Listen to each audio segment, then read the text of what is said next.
If Ashtavakra Gita can be considered as several levels above all the orthodox texts of Advaita philosophy, Ribhu Gita can be considered as a few steps above Ashtavakra Gita.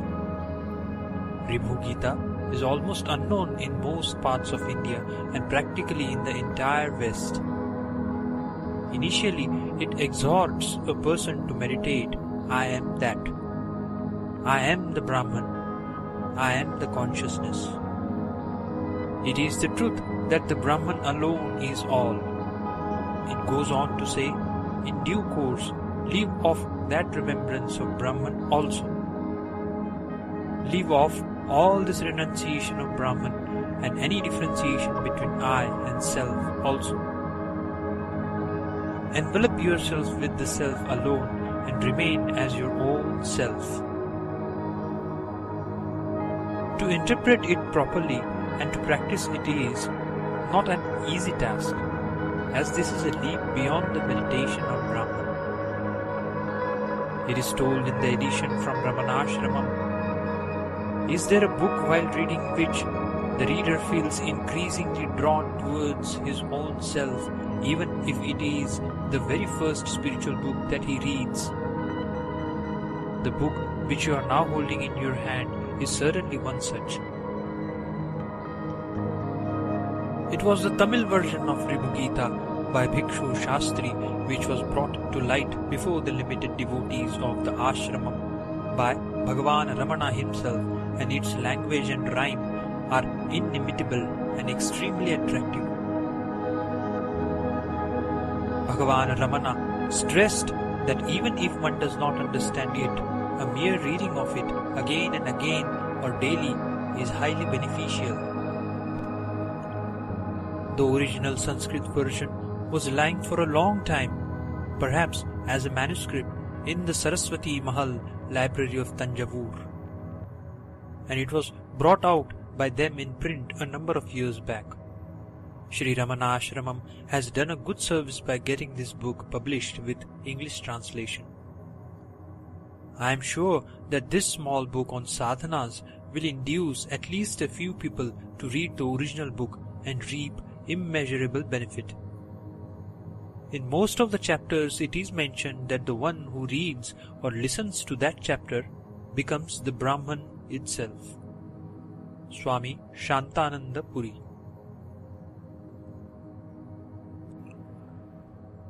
Dedication. This work is dedicated to the holy lotus feet of Bhagavan Ramana, but for whose grace this text would have remained unknown to the world of devotees. Sri Swami Shantananda Puri. Harihi Om.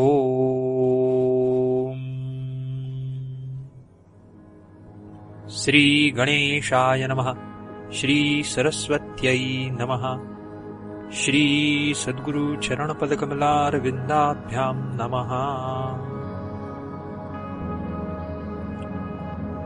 Sadhanas from Ribhu Gita by His Holiness Swami Shantananda Puri Maharaj. Chapter 1, Introduction. Ribhu Gita is an invaluable text in Vedanta philosophy and forms part of the ancient scripture called Siva Rahasya. As common with all the Puranas, it is a narration by Suta. According to Suta, once a rishi named Jaigishavya requested Skanda, the son of Shiva, to narrate the glory of Lord Shiva, the Supreme God. Then Lord Shanmukha, that is Skanda, began to narrate the Atma Vidya, that is, the teachings relating to the self-realization, as imparted by Lord Shiva in Kailasa to Ribhu, a son created mentally by the creator Brahma. The text in which these teachings are contained is called the Ribhu Gita, as they were repeated by Ribhu to Nidagha, his disciple. In formal Vedanta philosophy, the first step in practice is to distinguish between self, that is Atman, and non-self, that is Anatman. The world and all its objects are all non-self. The mind also is non-self. But Ribhu goes to the highest level where Brahman alone is and the entire world, etc. are only illusions seen in Brahman. There is nothing called separately as non-self. One should leave off all thoughts and reach a no-mind state. One should leave off all forms which are imaginary and remain as Brahman, that is, the Supreme Being. As there is no body, sense, and consequently, due to the absence of feet or hands, there is neither motion nor any action. There is no world, and naturally there is no creator called Brahma or a sustainer called Vishnu. There is no death, there is no virtuous act, purity, truth or fear. Brahman alone is. There is no guru, that is a master or disciple. There is no one, that is non-dual, nor two, that is duality. As there is no bondage, there is no liberation, that is moksha also. As there is no death, there is no birth either. There is neither I, nor you, nor this world. There is no cause or effect. There is no inside or outside. No perfection or imperfection. In the absence of all thoughts, as the mind has become nil, no contemplation such as I am the Brahman is ever possible. Consciousness is existence. Where there is also awareness that I exist. I am that supreme all, pervading consciousness. By simply going on thinking of it constantly as to what it means, one becomes the Supreme Brahman, the ultimate reality. There is an interesting story about Ribhu and Nidagha which is summed up below. This story has earlier appeared in this author's book Stories for Inspiration, published in July 2006 as story number 21. Nidagha studied for 15 years under Ribhu in an ashram at Ujjain. After 15 years of studies, Nidagha felt that he had already learned what all he was to study and was feeling bored. One day, Ribhu decided to go away from the ashram for a tour after instructing Nidagha to take care of the ashram. After 20 years, Ribhu came back to Ujjain. By that time, he had become quite old, with his beard and moustache grey. His eyes were sagging and his face had a withered look. He was dressed like a village farmer and wore a turban on his head. On the way to the ashram, he saw his disciple Nidagha standing near a shop at the marketplace. Nidagha was unable to recognize his guru. He thought that the person approaching him was an illiterate villager. Ribhu asked Nidagha, "Why are you standing here, sir?" The reply from Nidagha was, "See the king standing yonder with his retinue and coming in this direction. After his procession passes through, I shall be proceeding to my ashram." Ribhu continued the conversation. "Holy sir, I see so many people standing yonder. Who is the king among them?" Nidagha, "The one who is sitting above the elephant is the king. The elephant is below the king. Is it clear?" Ribhu, "What is called above and what is called below?" Nidagha felt that the old man was an illiterate fool and contemptuously bent the back of his guru Ribhu so that the latter bent like a horse, touching the earth on all fours, and he nimbly jumped over the back of the guru. Nidagha, "See, now I am above you, you are below. Is it clear?" Ribhu, "Oh, thank you so much. I am not bothered about the terms above and below. I do not understand what is I and what is you as mentioned by you. Now I call myself I. Just now you called yourself I. Who is the real I? Hearing this, Nidagha realized that the old man appearing as a farmer was none other than his revered master, and prostrated before him. Nidagha said, "Who else but my Guru can ask such a question? You please teach me the ultimate learning." On being questioned by Nidagha as to who are you, Ribhu starts saying, "I am the Supreme Brahman. I am the Supreme Bliss. I am what I am. I am consciousness. I am the Supreme Divine Truth. I am Brahman alone. I am always pure, awakened, eternal, and blemishless. I am the perennial bliss. I have no name or form. I have no attachment. I am the Brahman alone. I am bereft of all actions and all differences. I have no doubts. I have no ego, nor do I have the ego that I am egoless. I have none of the qualities attributed to the Trinity, that is Brahma, Vishnu and Shiva. I am neither insignificant nor supreme. I am all the insignificant things, and I am the supreme too when once a sadhaka is awake of the world. The world has no existence of its own, and it was never created. It is an illusory appearance like the mirage or dream. There is no ego or mind also. There is no maya which deludes you. There is no hearing, that is Shravanam, reflection, that is Mananam, nor sitting with an one-pointed mind, that is Nididhyasanam. These are all the most important and intimate sadhanas prescribed in the orthodox scriptures. There is no ignorance. The holy places like the Ganga, Gaya, Rameshwaram, etc. do not exist, nor the rituals connected with them. The 5 basic elements, that is Panchabhutas, do not exist.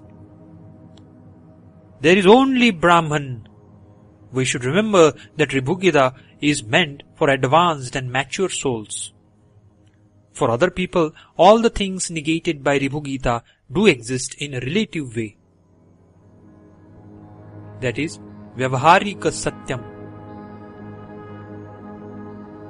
And all those rituals and sadhanas enumerated in the orthodox scriptures. As per Ribhu Gita, one has only to remain without any thought as the Supreme Being without any action or reaction or emotion.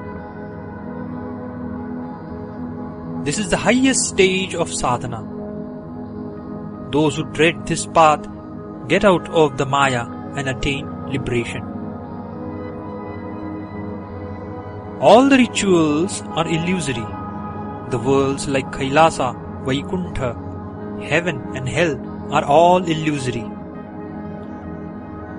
All our experiences and the attachments are all illusory. All the Vedas, that is, holy scriptures, are illusory. All the teachings are illusory. This only means that even though the world is an illusory creation, God has kept some exit doors like the Vedas and teachings of holy men, which, though part of an illusion, will help us to get out of the illusion.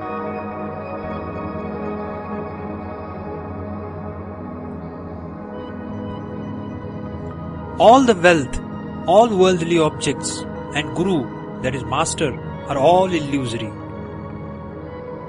Bondage, liberation, joy and sorrow, meditation, mind, etc. are all illusory. Whatever we hear, whatever we see, the body and the senses are all illusory. all differences and distinctions, taking bath, japa, penance, performance of fire sacrifices, study of shastras, worship or puja of gods, mantras, that is sacred syllables, satsanga, that is company of holy men, saints, are all illusory. Whatever anybody says, whatever is agreed to, whatever is proclaimed, it is all Brahman. That is the ultimate reality only. All auspicious actions or bold actions and whatever action is done in truth, it is all an illusion and hence false. The entire world is all consciousness alone. All the five subtle elements, as also the trinity of Brahma, Vishnu and Shiva, are all consciousness. All matters and time and knowledge are all made of consciousness. That is, consciousness means an existence fully aware that it exists. All talk and all existence and non-existence are all consciousness. The master and disciple, as also the knowledge, are all consciousness. The knower and the known are all consciousness. All causes and effects are also all forms and entities which have no form are all consciousness. Non-duality and multiplicity. All the scriptures and Vedanta philosophy, all directions and subdirections like northeast, etc., are only consciousness. All transactions in the mundane world, the past, present and future, all names and forms, all beings and worlds are only consciousness. The dispassion, that is Vairagya, the entire world, all foundations and supports and all that is supported are all consciousness. The vital breath, that is prana, all the senses, all the five sheaths and the final bliss are all only consciousness. All the permanent and impermanent objects are all consciousness alone. There is nothing more eternal than consciousness and nothing is more real. Whatever and however beings exist are talked about, and whatever is told in the Vedas, that is ancient scriptures, all are consciousness. There is no bondage other than consciousness, and there is no liberation other than consciousness. The only existence and the only reality is consciousness. End of chapter 1.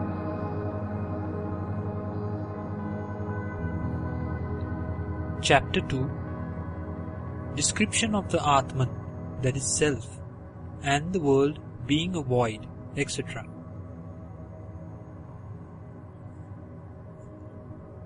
The mantras are from the indivisible unitary bliss. So also are all the actions, their results, and the individual soul.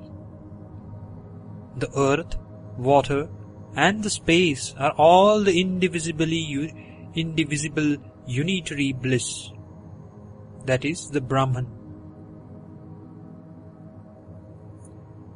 In Ribhu Gita, a number of chapters are devoted to describe the Brahman in a positive way as to how he is all. There are also chapters where, from another viewpoint, it is described as to what the Brahman is not, that is, the objects which are categorized as non-self. Thus, to go on thinking of the Brahman alone is called Brahmanusandhanam. The author of this book has never come across a single book other than Ribhu Gita where such an elaborate material for constant contemplation of the supreme truth, that is Brahman, has been provided.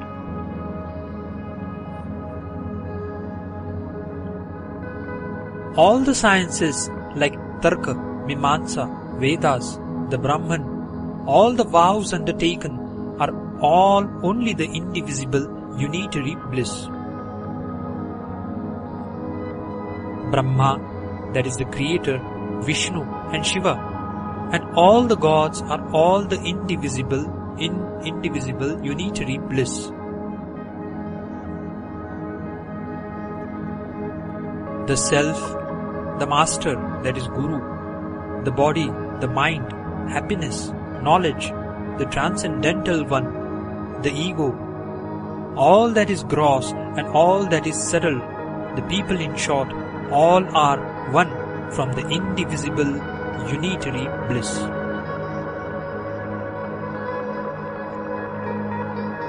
All that is eternal, all that is transcendental, all that is of no significance, and myself too, are from the indivisible unitary bliss. There is nothing other than the indivisible unitary bliss.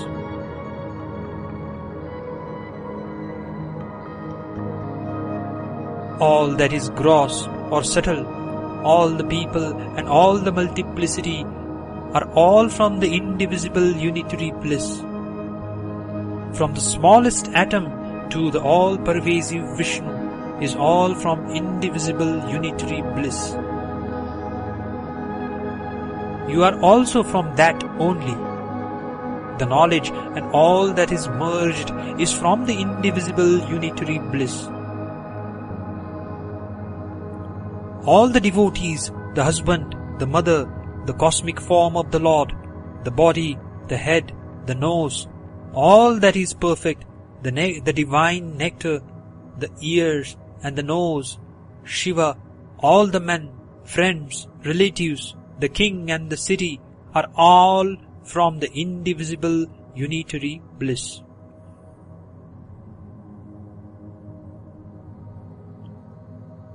All the sovereignty, the mantra, the japa, that is, repeated chanting of a mantra, the meditation, the light, the Supreme One, the oblations offered in a fire, the victory, heaven and oneself are all from the same source, the indivisible unitary bliss.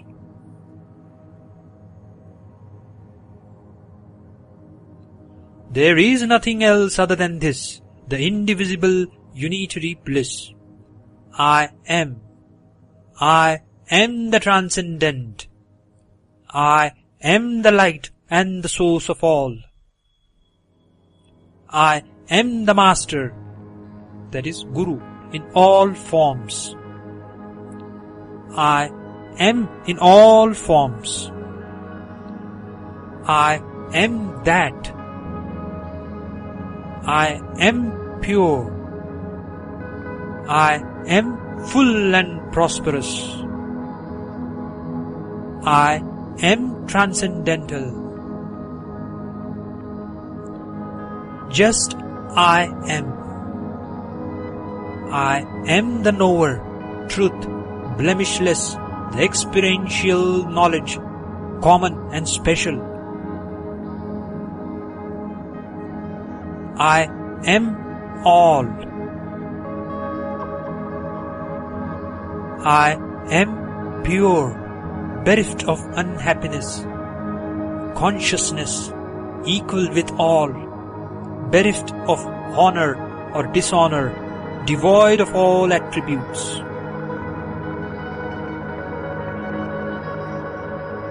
I am neither dual nor non-dual.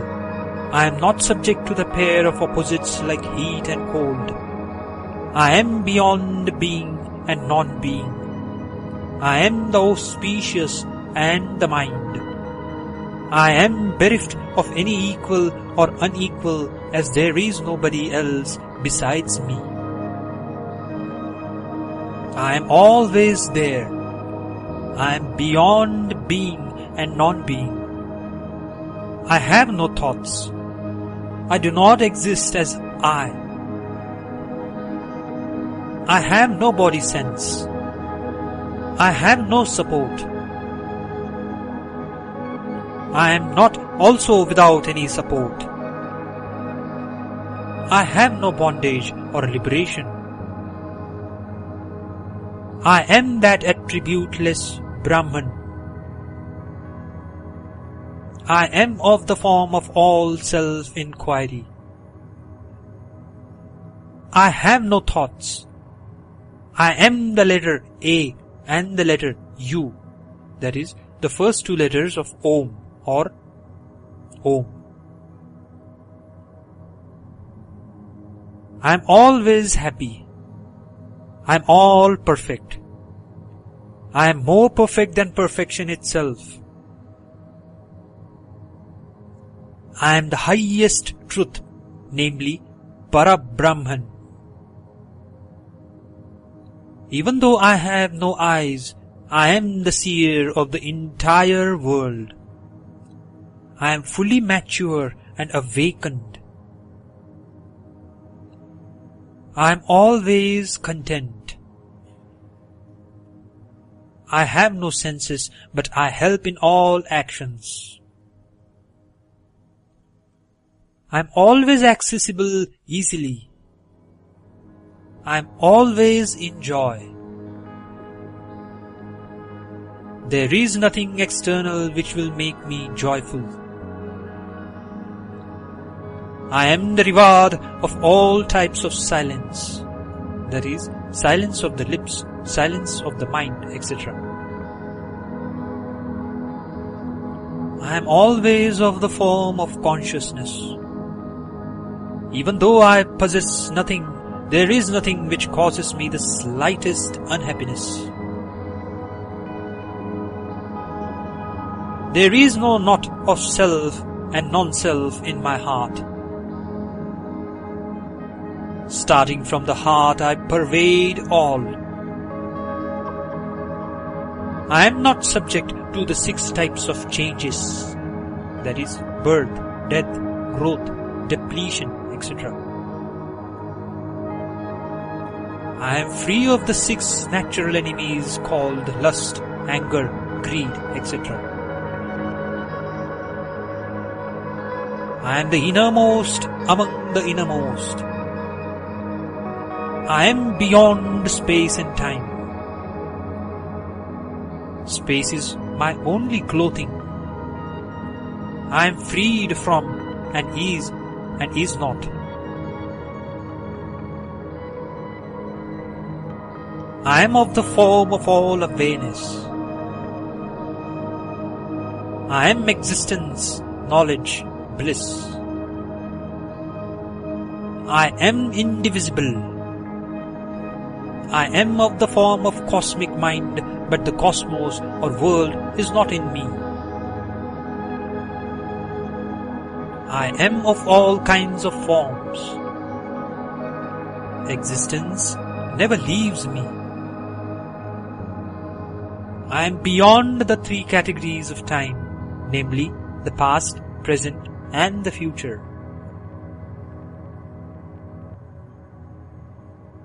I am always free from lust, etc. I am free from duties to be done and not done.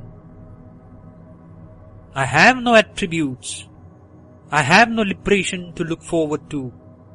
I am liberated. I have no truth or untruth. I am always existence alone. I have no destination to reach. I am bereft of all moments.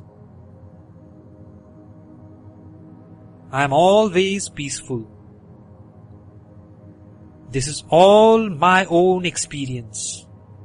The one who hears it becomes the Brahman himself. Those with a pure mind realize that God is their own being and He is the form of transcendent light, though He is beyond all forms and is also of the form of the entire cosmos.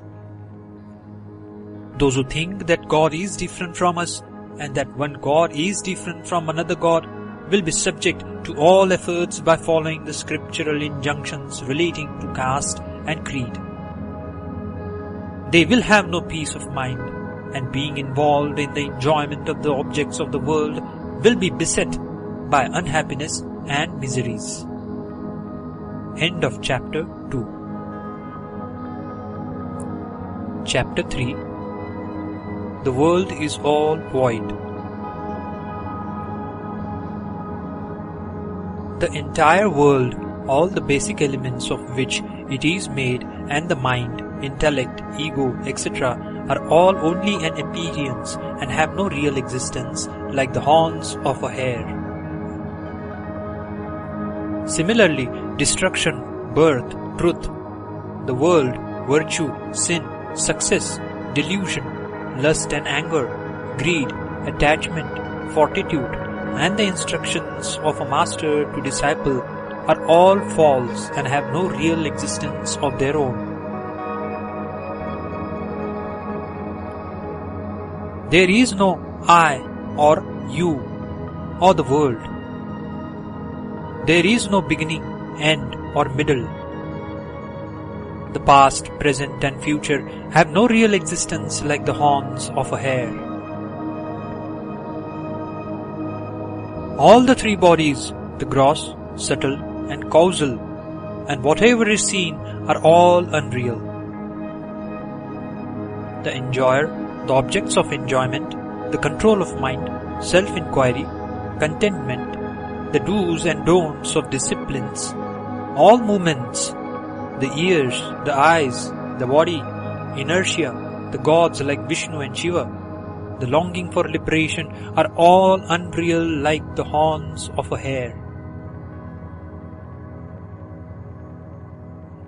All the sense of cognition like eyes, etc., their qualities, all the senses of action like the hands and feet, all the states like the waking state, the dream state, etc., all the 24 basic principles, the 4 qualifications prerequisite for entering into the spiritual field, all the worlds, all the beings, all the dharmas, that is, virtuous acts, all ignorance, all learning, all stations of life, that is, bachelor, householder, etc., all castes, like Brahmins, etc., all holy places and rivers, all the Vedas, that is, scriptures, and all the sciences are all unreal like the horns of a hare.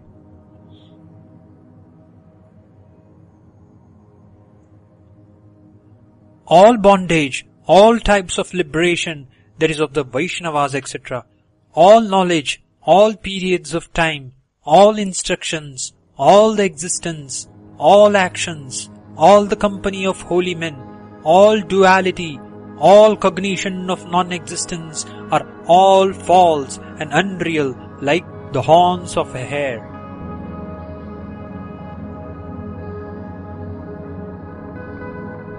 Whatever we see and perceive in this world, whatever we hear from the Guru, that is the Master, are all unreal. Whatever we meditate on, whatever we think of, and whatever we decide through the intellect are all unreal. Whatever is tried to be conveyed through speech, whatever I uttered through the mouth, whatever is grasped through the various senses, whatever object is abandoned, whether one's own or somebody else's, whatever looks real and solid, whatever has been determined as one's self, that is Atman, Shiva, the destroyer, Vishnu, the sustainer, and Brahma, the creator, are all unreal like the horns of a hare.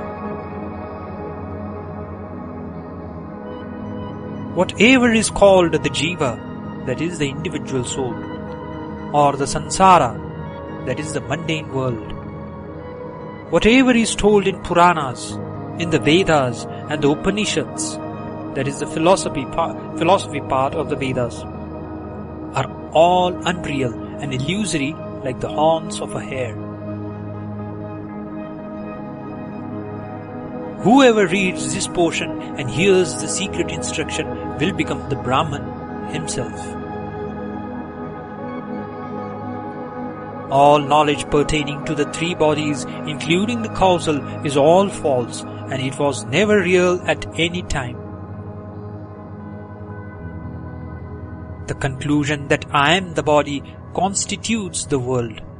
It is the ignorance, it is the impure vasana, that is, past impressions. It is the jiva, that is, individual soul, which constitute the mind.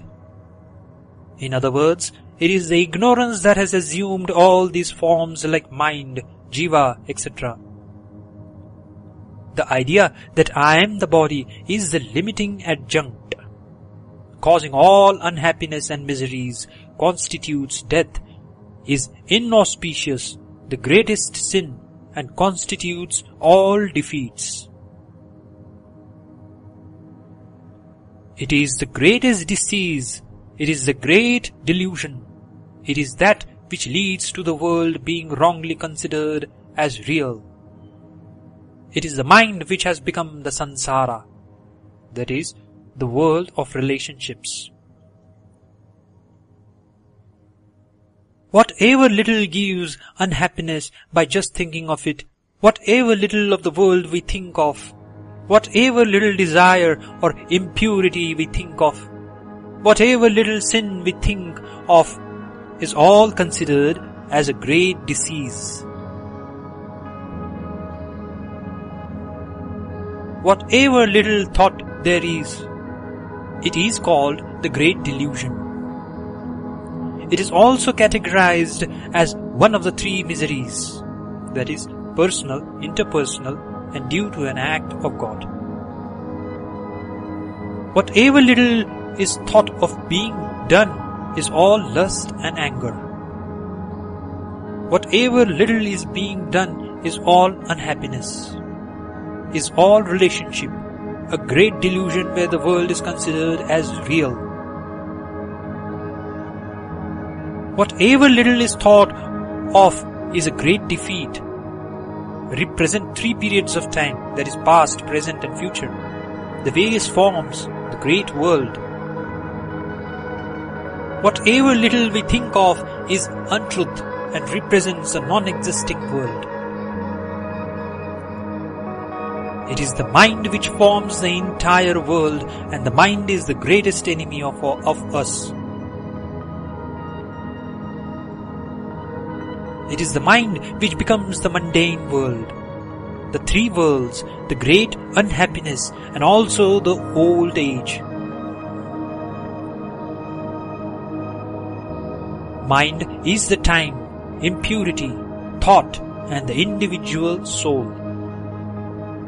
The mind always remains impure, a sort of magical illusion, unreal like the sons of a barren woman. There has been nothing called a mind. It is always insentient. The ego, the greatest bondage, the innermost sense, that is antakarana, is all the five basic subtle elements like earth, air, etc. The mind itself becomes all the tanmatras like touch, etc. All the five sheaths like Annamaya Kosha are all mental only, and it is the mind which forms all the three states like waking state and etc. The various gods are projections of the mind. Whatever is there, including the do's and don'ts known as yama, niyama, etc., are all the mind only. The entire universe is a thought. The body also is a thought. The being is made of thoughts, and duality is also a thought. The caste, the qualities, or the moods, the entire world is all made up of thoughts. Whatever exists is all mental. The individual soul is the mind only. All the ignorance, all differentiation, all experimental knowledge, all the duality, all time and space are all thoughts only.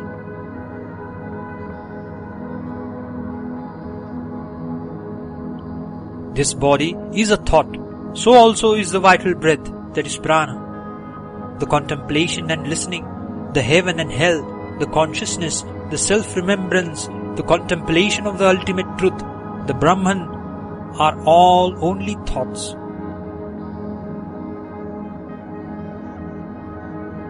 There is nothing called a thought. None of the three worlds exist, and there is no master, that is guru or disciple. There is no body or mind, nor the entire world. There is no being. Everything is non-existent. The one who listens to this portion verily becomes the Brahman, that is, the Supreme Being.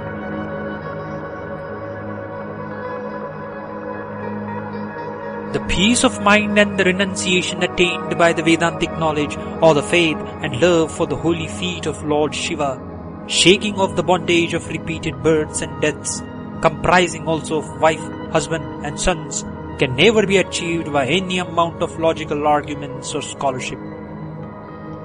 For those seers in whom the vision of world has completely vanished and who remain without any thoughts at all times, there are no states like the waking state, sleep, etc., nor is there life and death. End of chapter 3. Chapter 4. I am the Brahman. To be in the determination that I am the Brahman is a bath in the self. It is the biggest bath and the greatest. To be in the conviction that I am of the form of Supreme Brahman and I am the Supreme Bliss is the greatest bath.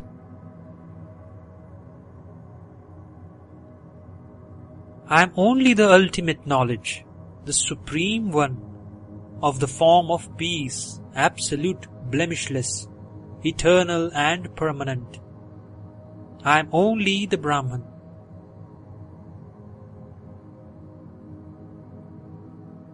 I am in all the forms. I have no ego. I am what I am. I am of the form of nothing. I am the space made of consciousness. I am the fourth state, that is Samadhi. I have also transcended the fourth state. I am always of the form of consciousness. I am existence, knowledge and bliss. I am ever of the form of purity. I am purified by the ultimate knowledge. I am the favorite of all. I am the Brahman alone. I am undifferentiated. I am in my own nature. I am always in the form of holy company, that is satsanga. I am always in the same form of mind. I am the ultimate bliss. All the world is the Supreme Brahman and I am that.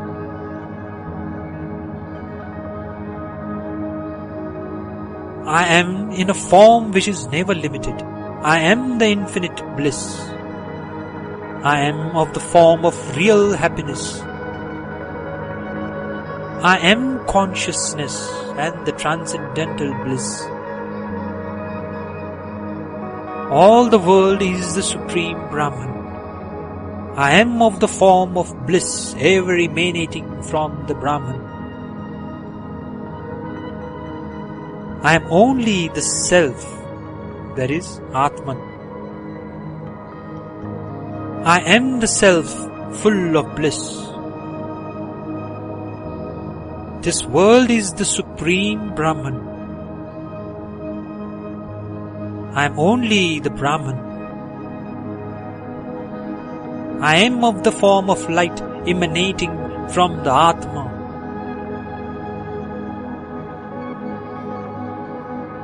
I am the bliss of the light of the Self. I am without a beginning, middle or end. I am like the space. I am of the form of external existence. I am always liberated. I am ever full. At all times I remain in a no-mind state. I am always in the form of sound energy. I transcend all.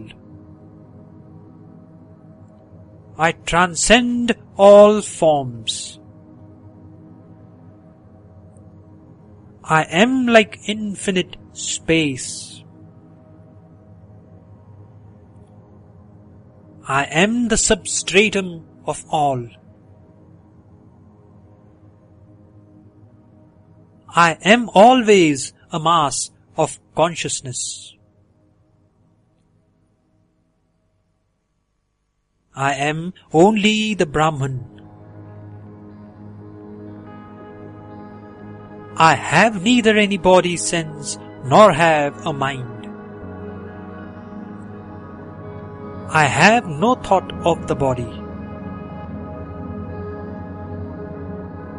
I am the mantra, that is, sound syllable. Mantra is a sound form of the Lord Himself. The world does not exist for me. I am in the form of all the worlds. I am always plenary, that is, full, and I am ever content. I am Brahman alone. I am consciousness alone. I am what I am, and not anything else.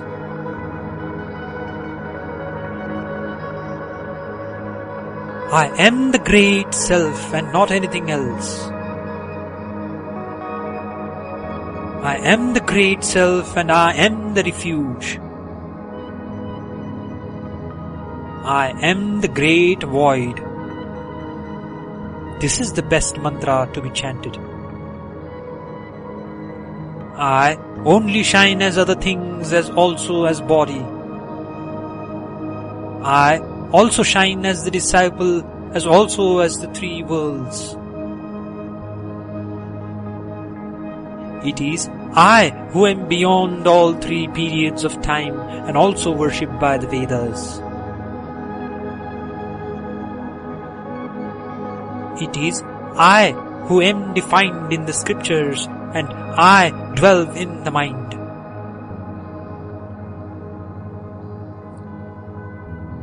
Apart from me, not a little exists, and the earth does not remain separate from me. This entire world is the Supreme Brahman. I am only the Brahman. I am the Brahman, pure and eternally pure at all times. I have no attributes or desires. This mantra is best for chanting. I am of the form of Vishnu, Brahma, etc. Really speaking, even this distinction is not in me. I am always the Brahman. I can never be defeated. I shine by myself alone and not else. I abide all in my own self. This is the best mantra to be chanted. I enjoy myself. I revel in myself. I am my own light. I sport in myself. I look at myself alone. I am happy in myself. This is the best mantra. One should always see the mantra of the self and practice at all times the knowledge of the self. I am the Brahman. This mantra of the self will destroy all the sins of the self. The mantra I am the Brahman will destroy the defects of multiplicity and differences. This mantra will also destroy all thoughts as also the diseases of the intellect. It will also destroy all worries, diseases and all the world. This mantra will destroy all defects due to desires, lust, anger, all thoughts, all unhappiness, all the impurity due to lack of discrimination and the defects due to the body. This mantra, I am the Brahman, gives the knowledge of the self, conquers the world of the self, destroys all untruth, and gives us inconceivable happiness. It gives us the happiness of the ultimate knowledge. The one who listens to this chapter, even once, gets immediate liberation and becomes the Brahman. End of chapter 4.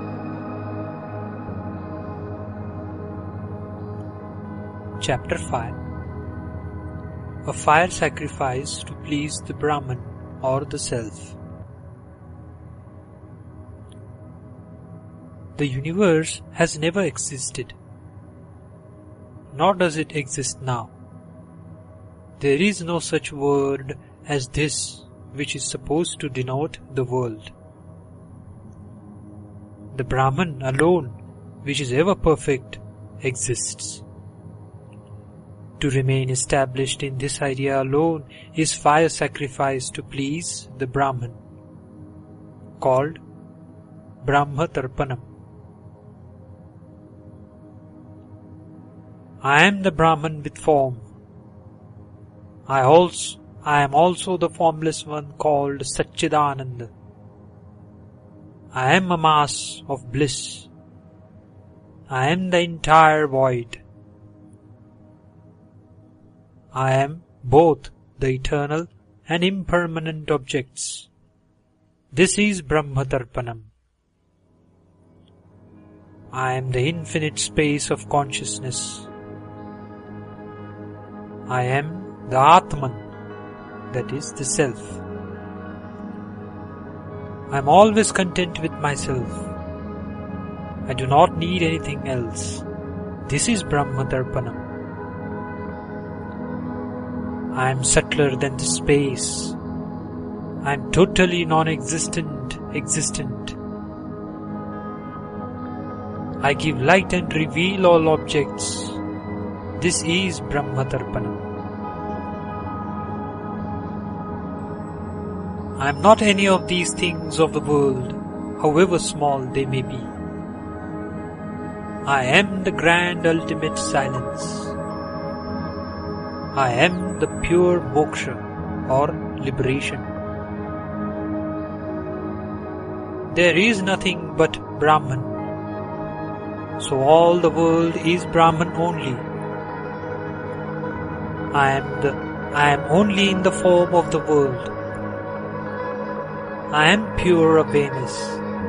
I am the highest. I am the ultimate bliss.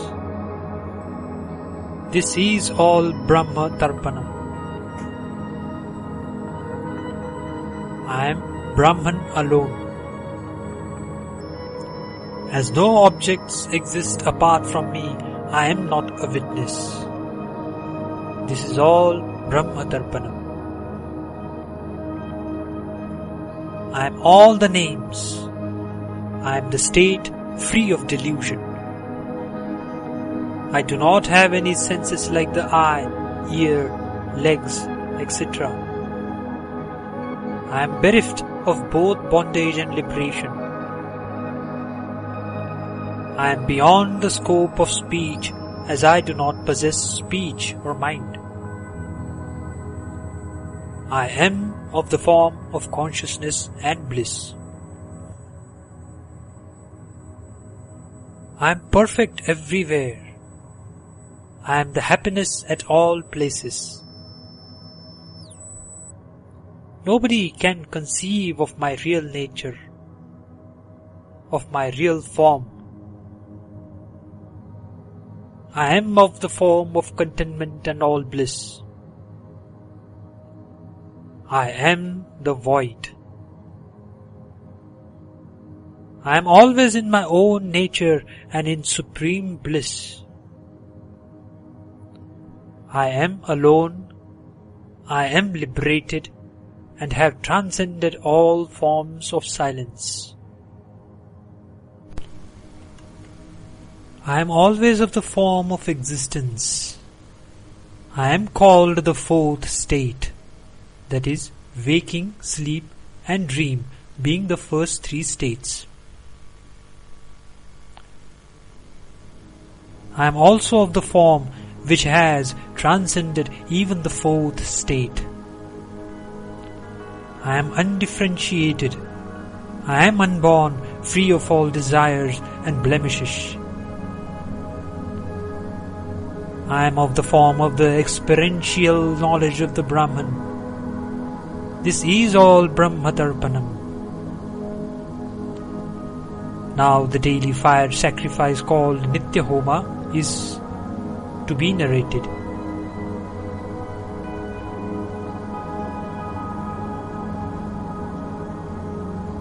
I am the Brahman, the pure, the eternal and the Lord of all. I am the same as the sound of Om. This is a rare Nitya Homa. I never exist, that is, there is no ego.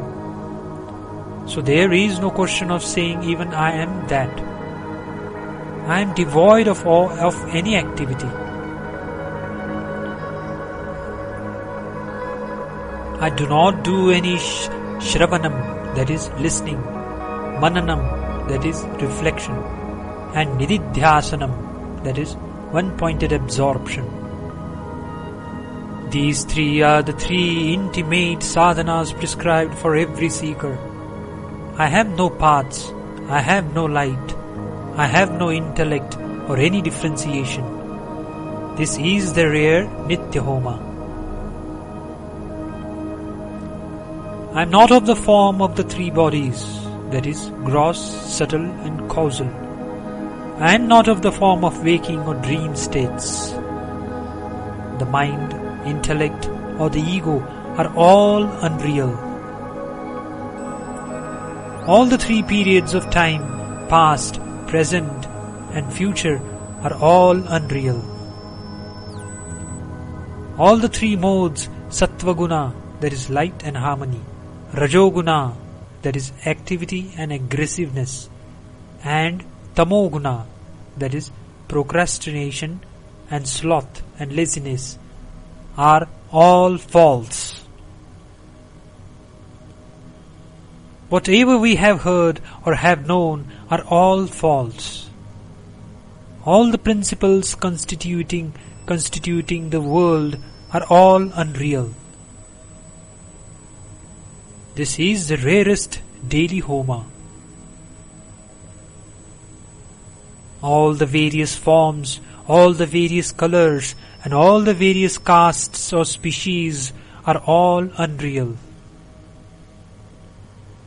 The knowledge of Shastras, that is sciences, the knowledge of the Vedas, that is scriptures, all the penance and all the holy rivers are all unreal.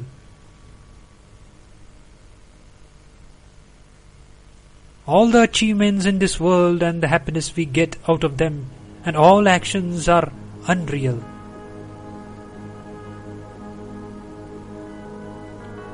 Both perfection and imperfection are unreal.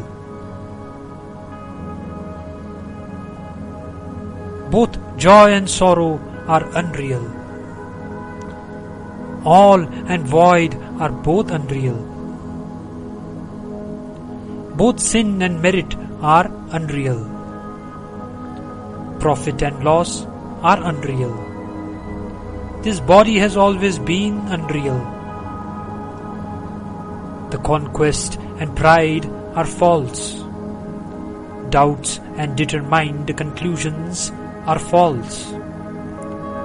All the tanmatras, that is, qualities of the basic elements, like sound, contact, form, taste, smell, are all unreal.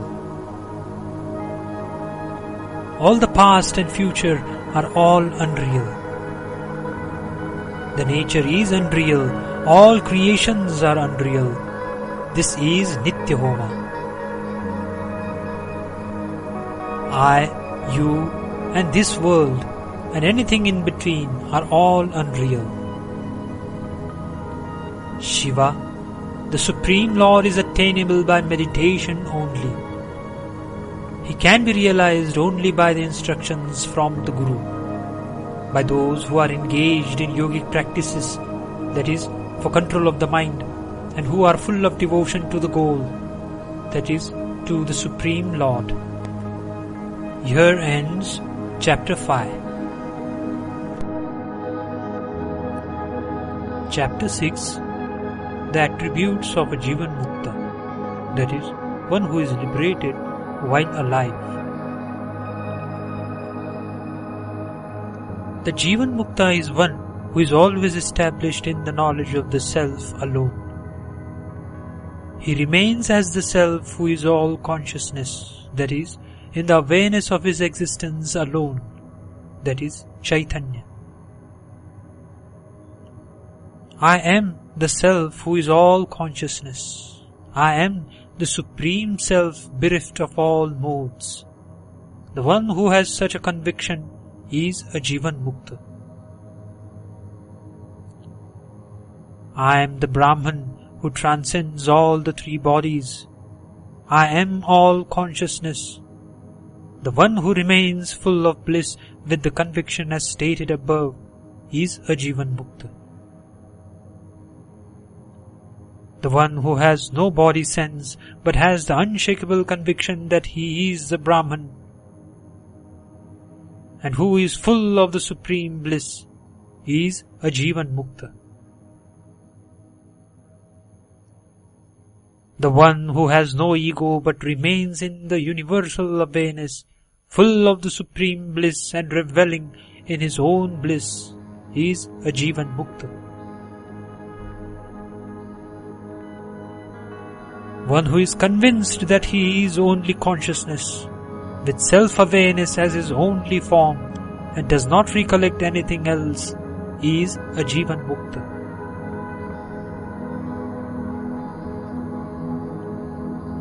The one whose soul is absolutely perfect, and who finds his self active everywhere and perfect at all times, is called a Jivan Mukta.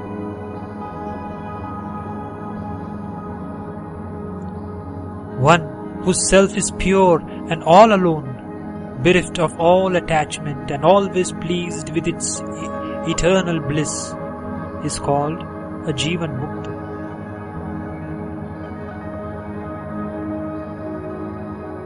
He is always of one form and free from any worry or concern about anything else. He is not aware of any separate existence for himself. He is a Jivan Mukta. A Jivan Mukta is one who has no intellect or mind, no ego or any senses. He remains as the Brahman. In Ribhu Gita there are a lot of repetitions. For example, I am Brahman alone comes hundreds of times.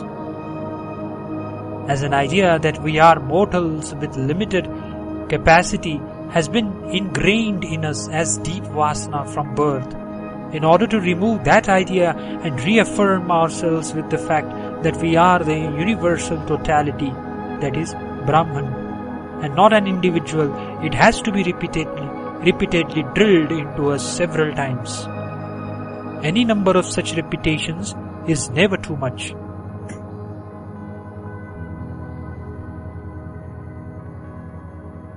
I have no defects, I have no body, I have no vital breath, that is prana.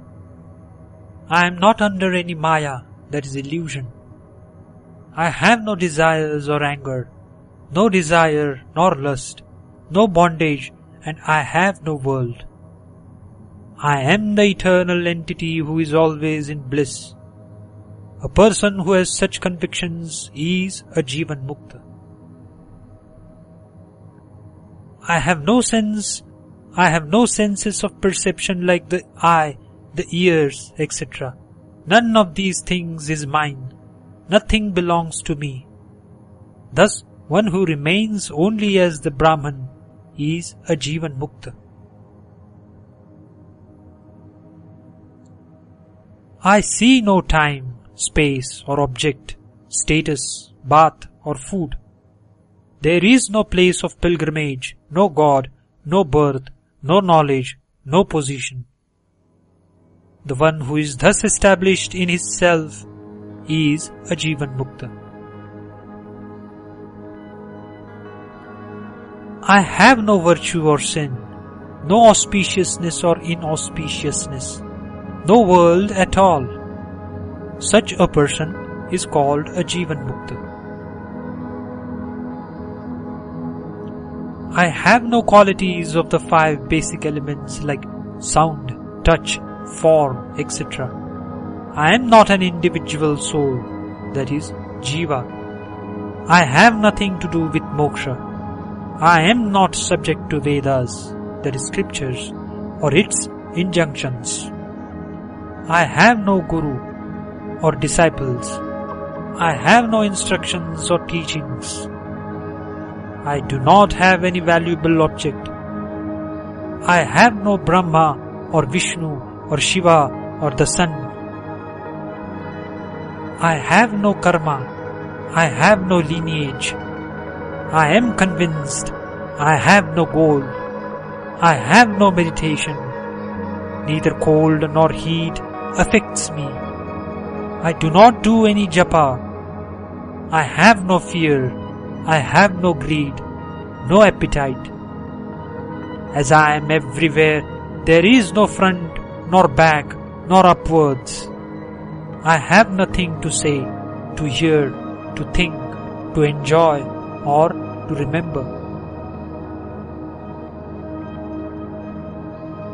I have no disease. I have no yoga, that is, merging or absorption. No laya, that is, temporary absorption.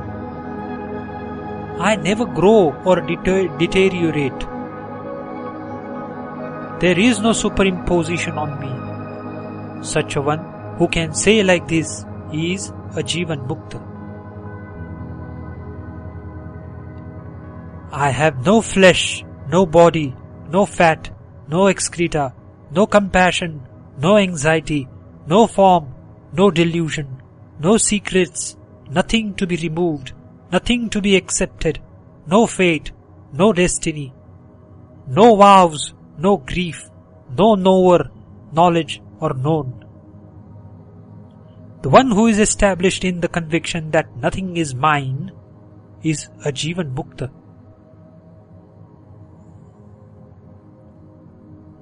He thinks, I have no self or non-self, no heavens, nothing to be condemned, no practice, no peace, no pain, no sleep, no boyhood or old age, no youth, no death, no darkness, no silence. A person with the sure conviction, I am the Brahman, I am the Brahman, I am pure awareness, I am pure awareness, is a Jivan Mukta.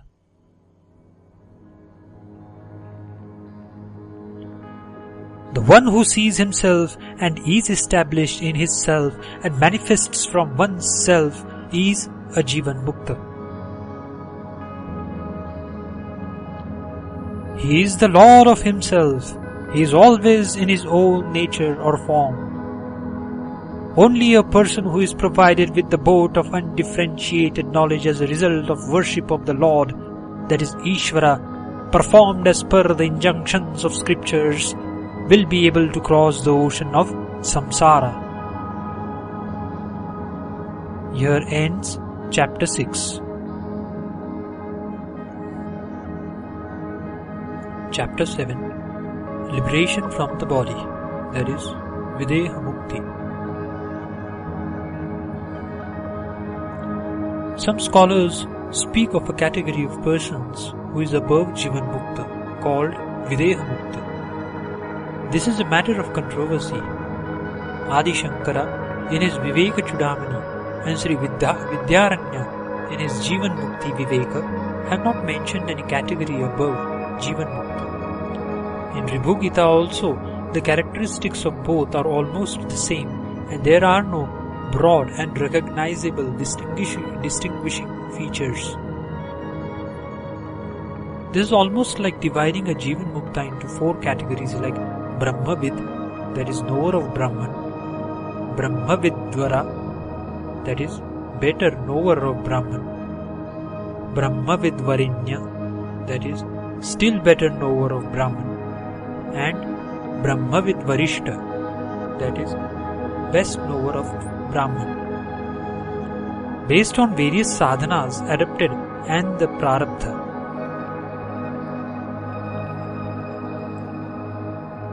The one who does not remember what is discarded or renounced and what is not is Videha Mukta. He remains in a supreme silence. He is the self of all beings. He is free from the thought, I am liberated. He is free from the thought, I am liberated. He is the witness of all. He is the unborn self and is also the immortal self. Whoever meditates on I am the blissful self, the beloved self, the liberated self, he is Videha Mukta.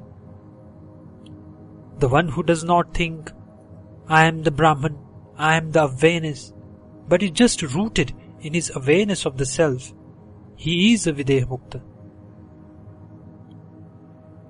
The one who does not have any conviction whether all objects exist or nothing exists, and who abides in the condition I am nothing else but the Brahman, is Videha Mukta. The one who has no I remains in silence and is convinced that all are in silence, is a Videha Mukta. A Videha Mukta is the Supreme Self, beyond all the moods. Though he is the self of all, he does not accept that fact. Whether he accepts or not, he is great by all standards. Videha Mukta is one for whom no differences of time, space and object exist. He has no difference of I, you, this, that, etc. He is only in the form of intense bliss. The Videha Mukta is one who is the universal self, the self alone where there is no universe, the self who is in the form of the source of time itself, the self of all the gods and the self where there is no God. He is the self bereft of all insentience everywhere. He is the inner self of all and thus belongs to everybody. That alone exists. None of the objects of the world exists. Everywhere it is in the form of consciousness alone. There is nothing called awakening or enlightenment. The one who has this firm conclusion is a Videha Mukta. The one who does not have any conclusion that either this world is all consciousness or that I am all consciousness, he is Videha Mukta. The one who is of unlimited form, subtler than the subtlest, the pure one, the one who is beyond the state of a Jivan Mukta, and one who is in the form of transcendental bliss, is a Videha Mukta.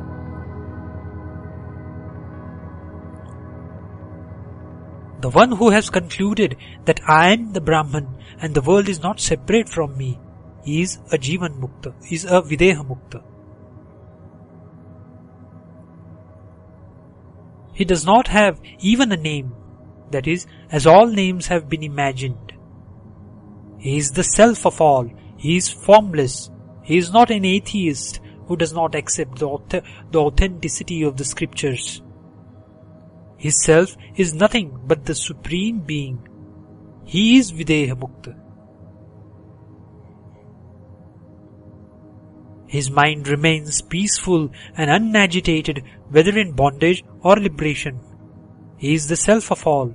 He is the innermost self of all. He is the self who has become all the universe. He is the Supreme Self. He never goes into Samadhi, that is, he is in the Sahaja Samadhi state, a natural one whether he is awake and talking or sleeping at all times. He is the ultimate result of the Samadhi state. He cannot be said to have a goal or one without a goal. As he does not exist as an individual, you cannot say that he does not exist. A Videha Mukta is one whose self is in the form of existence, awareness and bliss. He is existence, awareness, bliss embodied as a human being. His self comprises fully of existence, awareness and bliss. He has no body sense at all and has no memories of the past, as his mind has been completely deconditioned. His self is always abiding in his own self, that is, in his own existence as the awareness of being. A Videha Mukta remains as pure consciousness alone, that is, just aware of his being, and all his thoughts, that is, the mind has been destroyed, never to rise again. He has no qualities, that is, sattva, rajas and tamas, or their modifications, nor their absence. He is not limited by time or space. He has nothing to perceive through his senses, nothing to remember or recall from his memory. He never resolves that something is to be done or is not to be done. He revels in infinite bliss and has renounced all enjoyments of the world. He is the witness of all, that is, no long as he sees the world, and there is nobody else to witness him. For a Videha Mukta, the entire universe is non-self. He does not consider it even as the form of Brahman. He remains as his own self and is self-effulgent. The one who has no remembrance of his body, whether it was thin and emaciated or fat, is a Videha Mukta. His bliss cannot be described in words. As he has no body sense, none of his senses are active and functioning. He is not even aware whether he has transcended his thoughts or not, as it takes place in a natural manner. A Videha Mukta is one who has transcended all thoughts. His mind never reveals or illuminates any other object. His mind is completely bereft of all thoughts. A Videha Mukta is one who is the Supreme Brahman itself, full of transcendental bliss. He is the Supreme Self and beyond all that can be called as Supreme.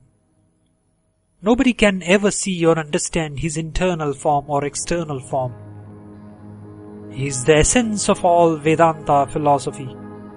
He always abides as the pure self without any attributes. He is one who is not aware of even the difference between the pure self and its opposite, that is, the individual soul or jiva. The Videha Mukta is one who is always drowned in the essence of the happiness of Brahman. He is always full of the nectar, that is Amruta, of Brahman. He is always full of bliss. He always lives in the best of the nectar of Brahman. He remains rooted in the pure bliss of the Brahman. He is always chanting repeatedly the sweetness of the nectar of Brahman. Here ends Chapter 7. Chapter 8. All is Self alone. All this world is the Supreme Self, and nothing else exists other than the Atman, that is, Self alone. The Self is always in the form of eternal bliss.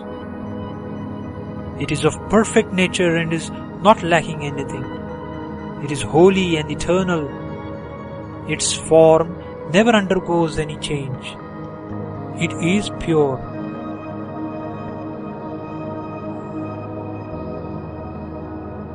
Self is a source of all peace and lack of peace. The individual self is verily the Supreme Self. The mind, full of thoughts, and the no-mind state belongs to it. There is only one self, and it is always of the same form or nature. As it is ever liberated, it is bereft of bondage and liberation. Its very nature is liberation or freedom. There is nothing else other than the Self. The Self is both dual and non-dual in nature. There is nothing like multiplicity or non-duality in the Self. As there is only one changeless Self, it can neither be considered as full of joy or as bereft of joy. The Self is one whole and has no parts. It is blemishless. It has become the intellect. It is of the nature of bliss. It is unborn. The Self is always directly present. The Self is proved as it is always directly present. In its nature, it is alone and nothing else exists besides it. The Self is bereft of any longing for liberation, that is, as it is ever liberated.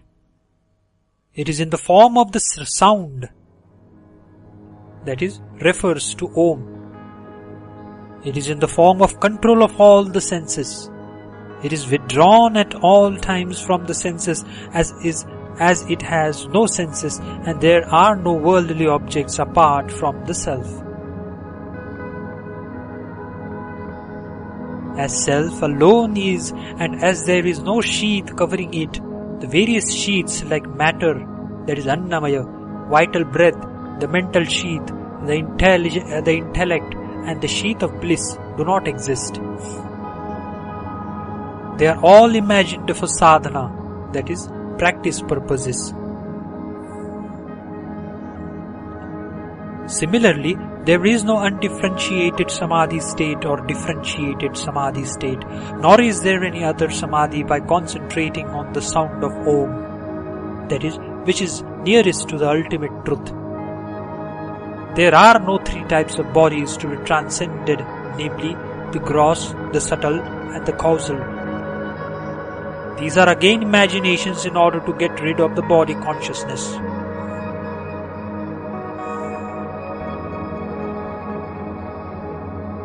The aphoristic meaning of Mahavakyas, that is mega statements like I am the Brahman or that thou art, are not applicable at all, as nobody remains to contemplate on them except the Self.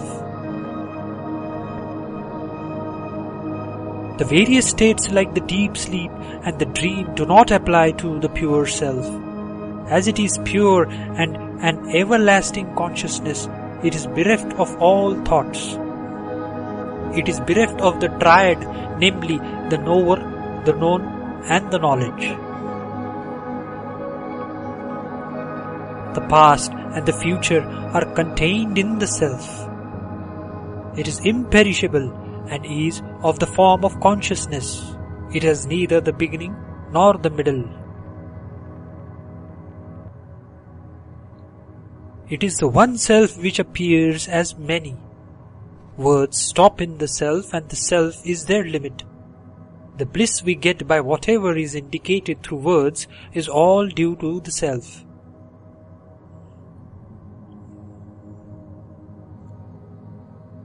The self rejoices in itself. The self remains alone without all this world and can also be called the self of all. Always look at your own self. What all is yours should be considered as the self. Enjoy your own self. There is nothing else other than your own self. Be content with your own self. Fill up yourself with the self.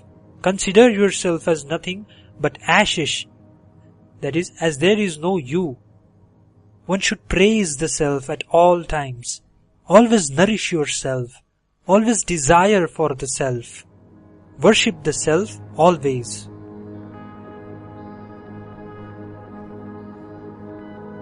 All the 5 basic elements like earth, water, etc. belong to the self. The mind, intellect, ego, etc. belong to the self.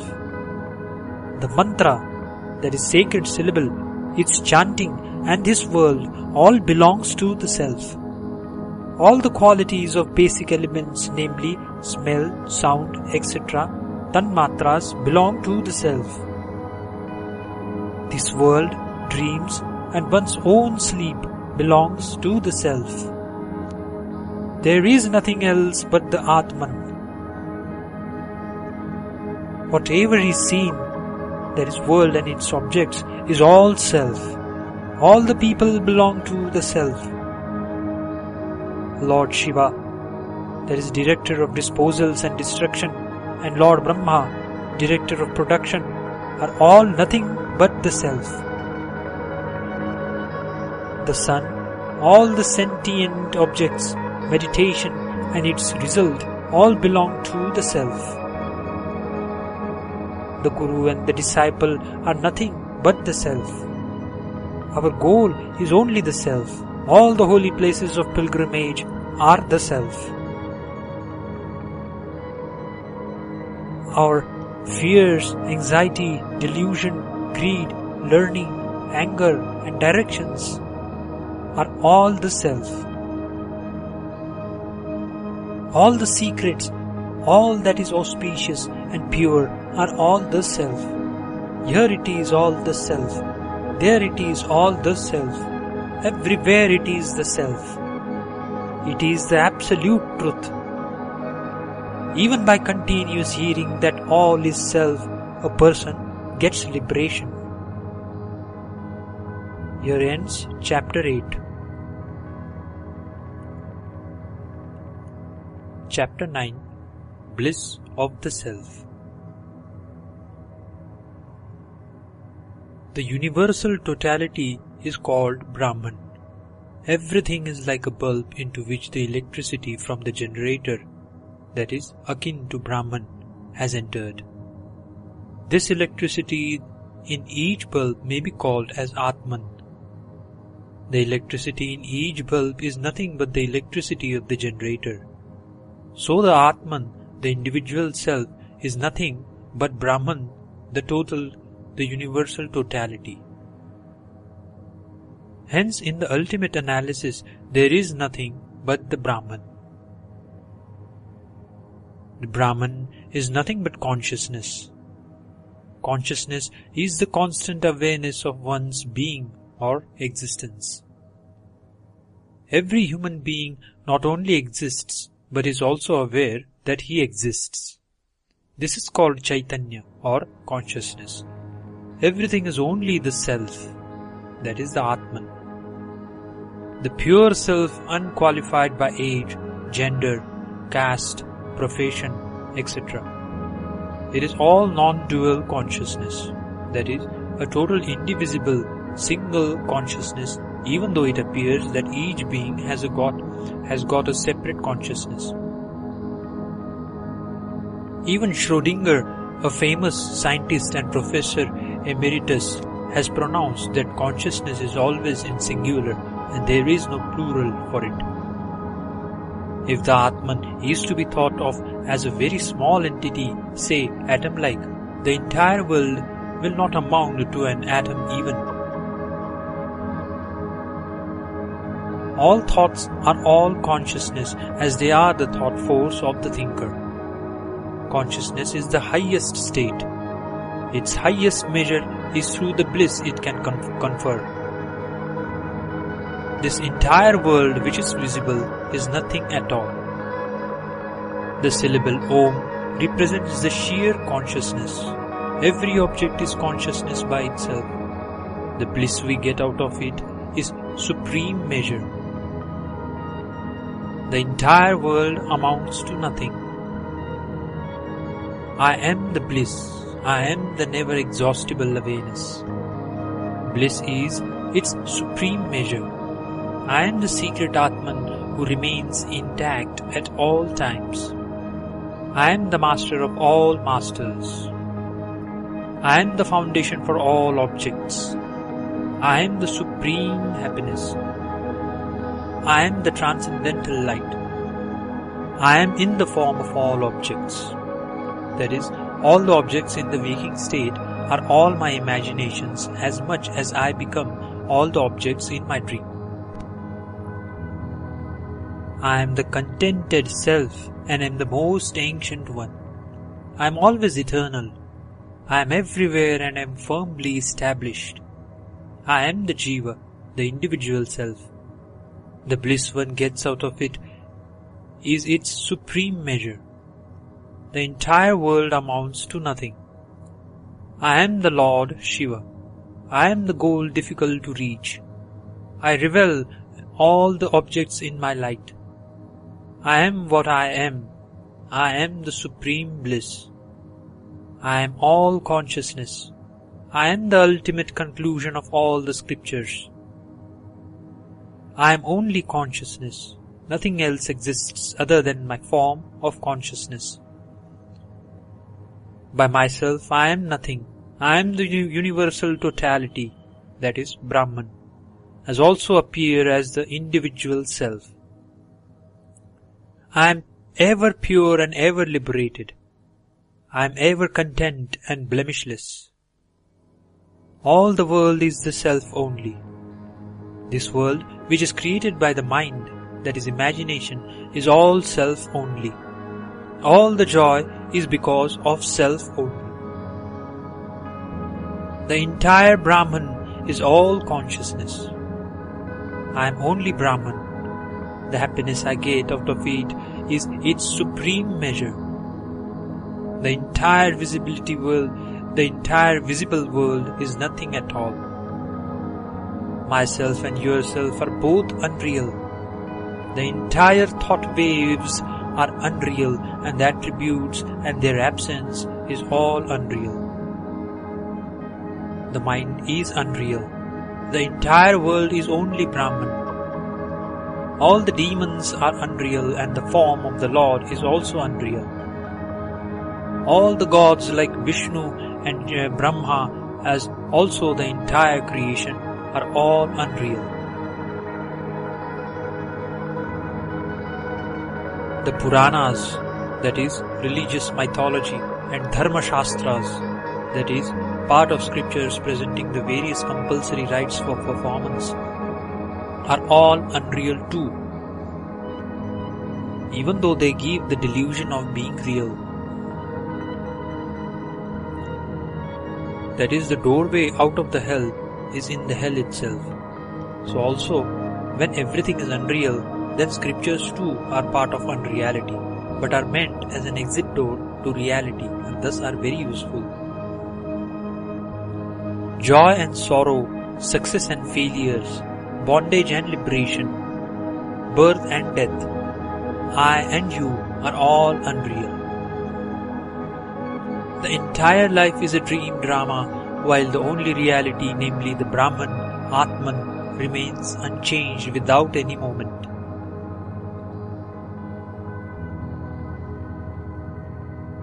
What all that seems to happen in this second dream, called the waking state, are all unreal. Once we realize this, the dream ceases and reality alone exists. There is no birth or death, and no more joys or sorrow. The concept of a Lord governing the world, merit and sin, pilgrimage centers, time and space, that is all part of the dream drama. Righteous way of life and its opposite, that is unrighteousness, are all unreal. Most of these statements in Ribhu Gita are also found in Ashtavakra Gita. Many seekers appreciate them and say, "Here is what I want. These instructions are just the things needed by me. Who wants gods and rituals, virtue and sin, meditation and yoga?" But these statements in Ribhu Gita are applicable to those who have reached a higher state of consciousness through God's grace, yoga, meditation, prayers, japa, etc. To read and appreciate them is one thing, and to correctly interpret it and to put it into practice is another thing. A deconditioned pure mind is essential in order to put it into practice. Then only it will be possible to remain without any reaction to any happenings resulting in sorrow, pain, joy, etc.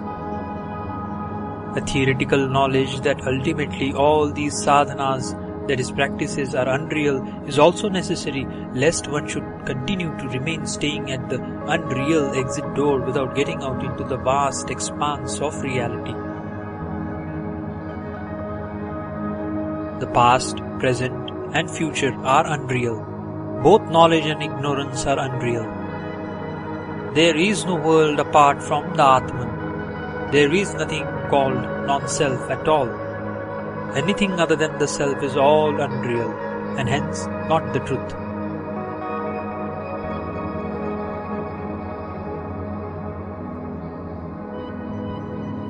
There is no joy apart from the Atman. Nothing else exists apart from the Atman. There is no refuge apart from the Atman. One should always abide in the self. The man of knowledge who hears this chapter on the bliss of the Atman once becomes the Brahman himself. Here ends chapter 9. Chapter 10. All is only Brahman. All this world is only Brahman. Brahman is the only reality. It is the scriptures. All is only Brahman. All the Mahavakyas of the Upanishads are all Brahman only. All the objects and all the persons are all Brahman only. Whatever exists is all Brahman only. The ultimate shore to be reached is Brahman only. All the three states, namely waking, sleep and dream, are all Brahman only. All the multiplicity is Brahman only. All is only Brahman. All the tanmatras, namely the basic qualities of the basic elements, that is touch, sound, form, smell and taste, are all Brahman only. In the Mahavakya, that thou art, the words that, thou and art are all Brahman only.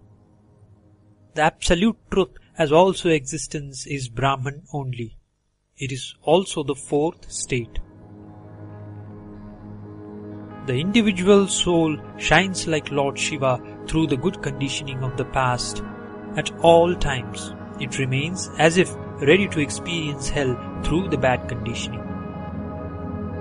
It is the Brahman that appears like the senses, and it is that which appears as the objects of the world.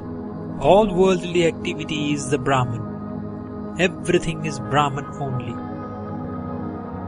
Brahman appears as the various external limiting adjuncts because it assumes various forms. When once a person realizes it all to be a delusion, nothing of this world exists in reality. The entire world is the Brahman. All the gurus and the disciples are all the Brahman. All achievements through sadhanas are all the Brahman. All the mantras, their repeated chanting, and all the activities are the Brahman only. Brahman alone is all that is pure. It is always easy of access. It is the truth of truths. There is nothing greater than the Brahman. There is no world apart from the Brahman. There is not even a blade of grass which is apart from the Brahman. All is Brahman alone. Any action other than the Brahman, anybody other than the Brahman, any mind other than the Brahman are all unreal. All is Brahman alone. The one who reads this chapter or expounds it to others will himself become Brahman alone at once. End of chapter 10. Chapter 11. Summary of all systems of philosophy.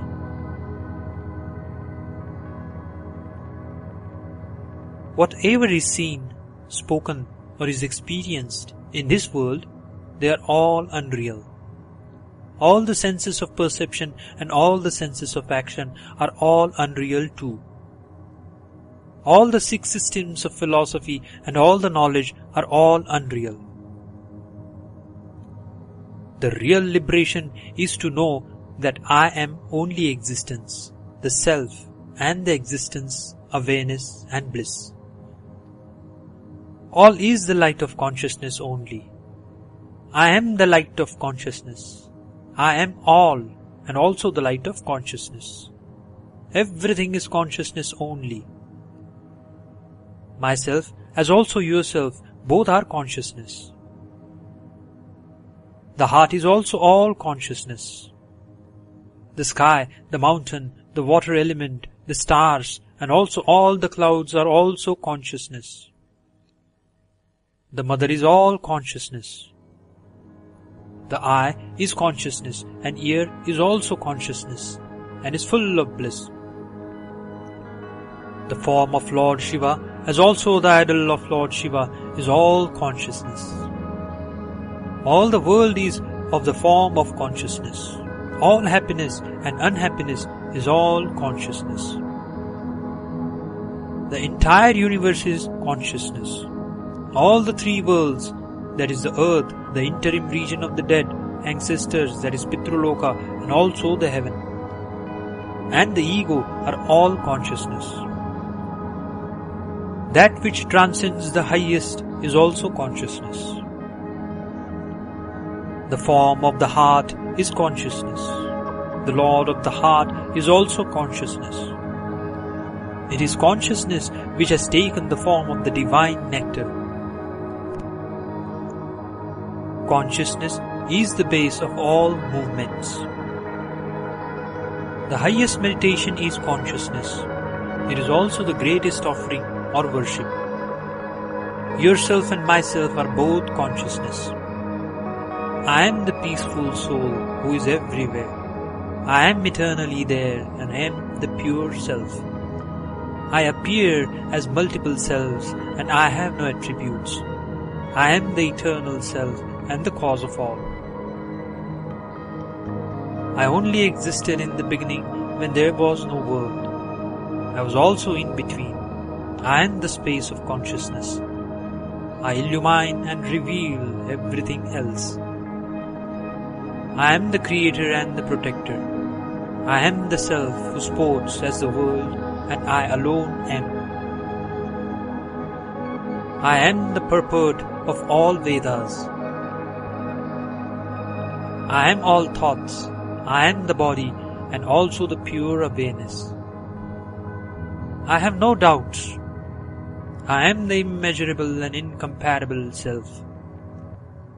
I have no thoughts which involve me in activities or withdraw me from activities. I am the enlightened and the supreme refuge. I am the ultimate knowledge, easy to be attained, but at the same time very difficult to attain even by yogis or wise people. I am the self bereft of all desires and devoid of maya, that is delusion. I am the self who gets impelled to do wrong deeds, but I am untouched by the phenomenal world. There is nobody who can properly expound on this Gita. This is capable of bestowing instant liberation. One must contemplate firmly, I am the Brahman. There is no doubt about it. Then, renouncing all things, remain in silence. Here ends Chapter 11. Chapter 12. The Brahman and its Bliss. All is Brahman alone, and it is always full of peace. This principle alone is capable of giving instant moksha. Whatever is told in the Vedas or Upanishads, and whatever instructions are given by the Guru, it is all Brahman only. Whatever is told by the Guru, and whatever remembrance of Guru is done, and whatever be the type of yoga adapted for practice, it is all Brahman.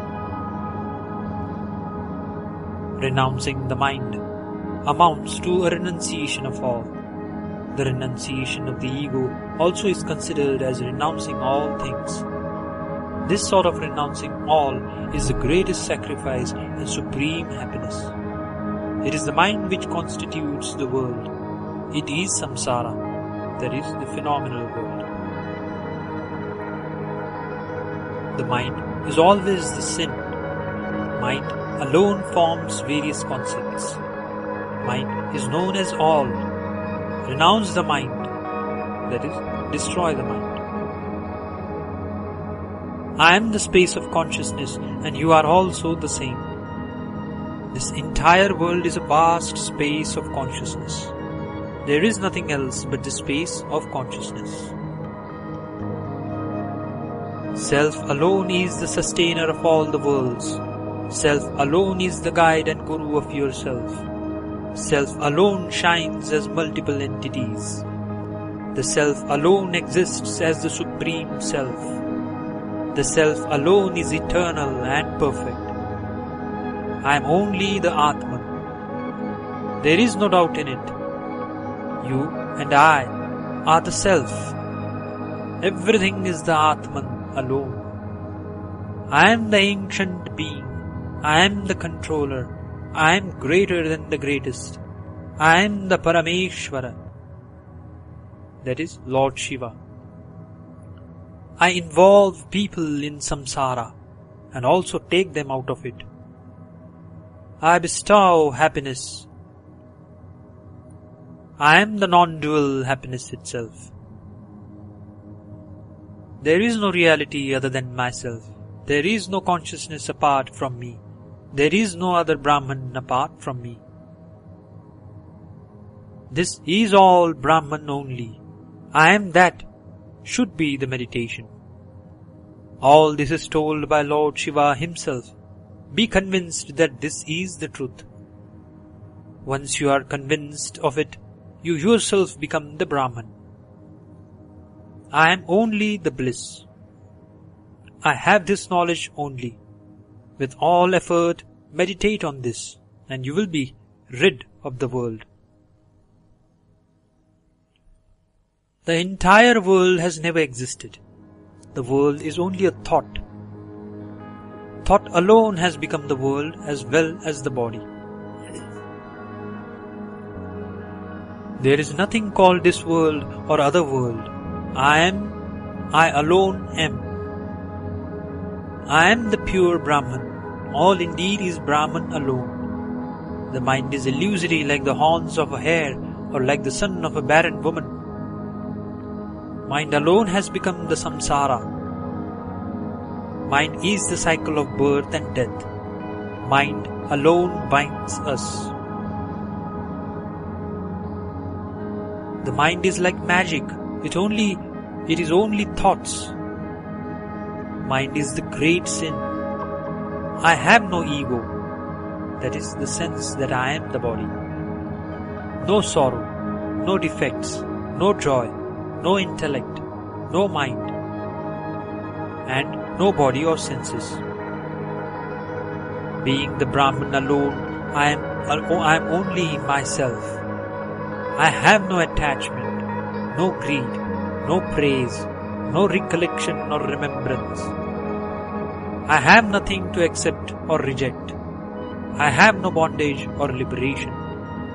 There is nothing either inferior to be condemned or superior. To abide in absolute silence is a holy bath. To remain in silence alone is japa. It is the worship of the Lord and it is supreme. By doing self-inquiry, be convinced that I am the Brahman. Japa or repeated chanting of mantra is only to sit in silence with the conviction, I am the Brahman. There is no doubt in it. The Vedas and its 6 limbs, that is, phonetics, grammar, prosody, etc. All the conclusions of the scriptures, the three inner sadhanas like hearing, contemplation and having the mind one-pointed are all unreal. All is Brahman. Brahman alone exists. The Brahman is all consciousness and imperishable. Here ends chapter 12. Chapter 13. The glory of the self and the inferiority of the world. This experiential knowledge of the Brahman is externally easy and auspicious. By this all knowledge is attained. Brahman alone shines at all times.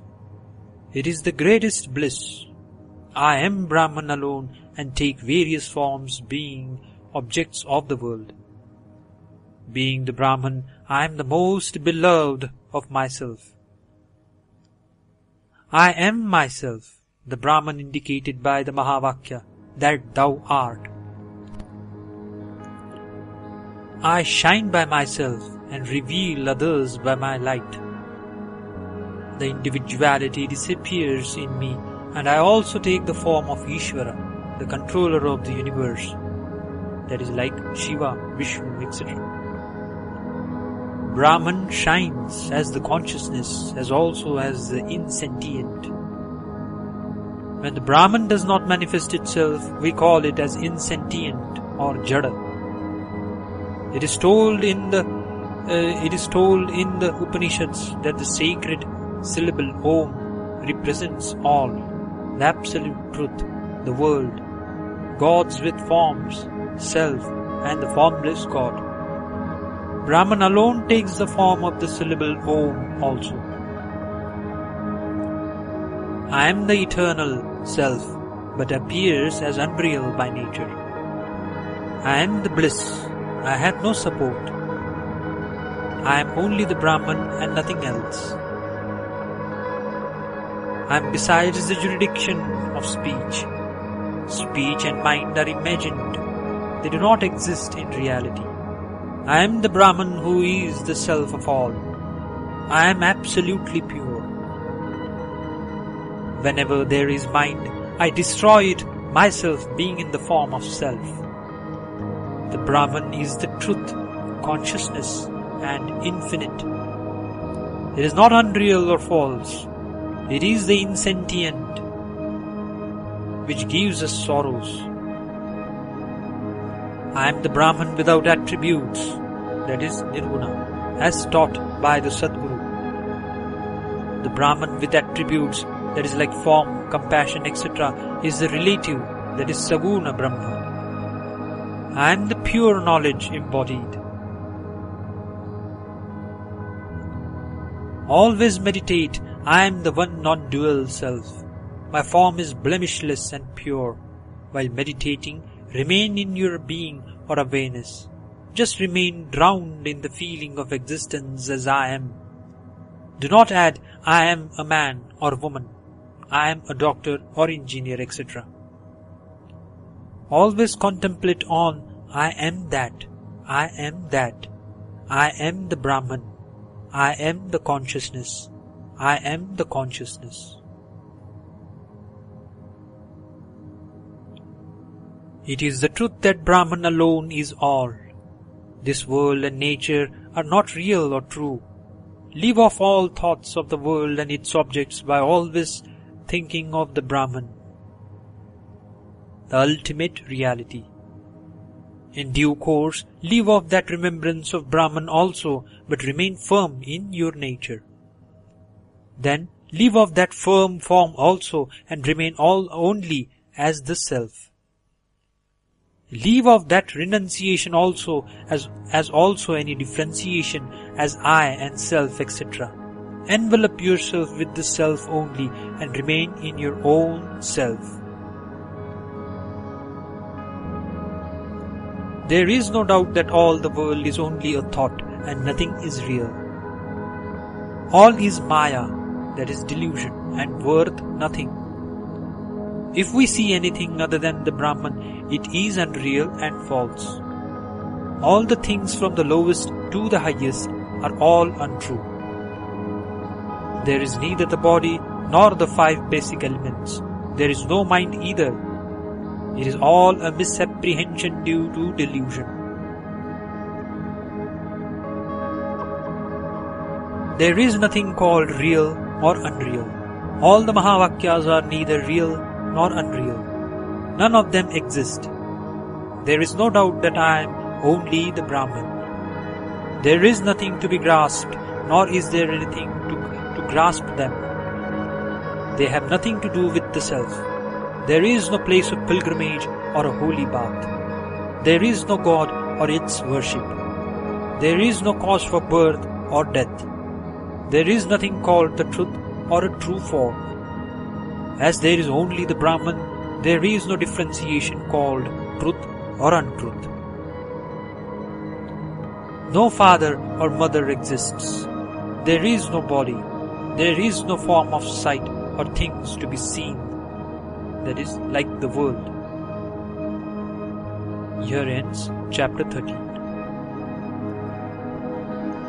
Chapter 14. Negation of name and form. I am the Brahman. I have no permanence. I have no refuge. I have no father or mother. Just by seeing such a jnani, merits accrue to a person as is equal to taking bath in all the holy waters. By feeding and giving gifts of necessities to such a jnani, one gets immediately liberated. By worshipping such a jnani, one becomes liberated while alive. I am the Brahman and the Supreme Guru. I have transcended the mind, all emotions, the Vedas, and beyond all the learned people, beyond the body, and also beyond the 3 states, namely waking, dream, and sleep. It is the Brahman who appears in multiple forms. It is the Atman or Self which is the same as Brahman, which shines as if dual. The Self is the supreme state. I am always a measure of existence. I am always reveal the other things which exist. I am always of the form of philosophy which has been proved as authentic. I am auspicious and holy. One who has attained this conviction is liberated. The one who lives in this conviction is always the Supreme Brahman. I do not die to be born again. I am not mere consciousness. I do not exist at all. I am not the import of the Mahavakyas. I am neither liberated nor enlightened at any time. Such statements apparently appear to be the opposite of what has been told earlier. It is not so. Earlier, the author was talking in the language of ignorance from an ignorant man's point of view. Here, he talks from the absolute standard of being ever the Brahman, where there is no stage of either bondage or liberation.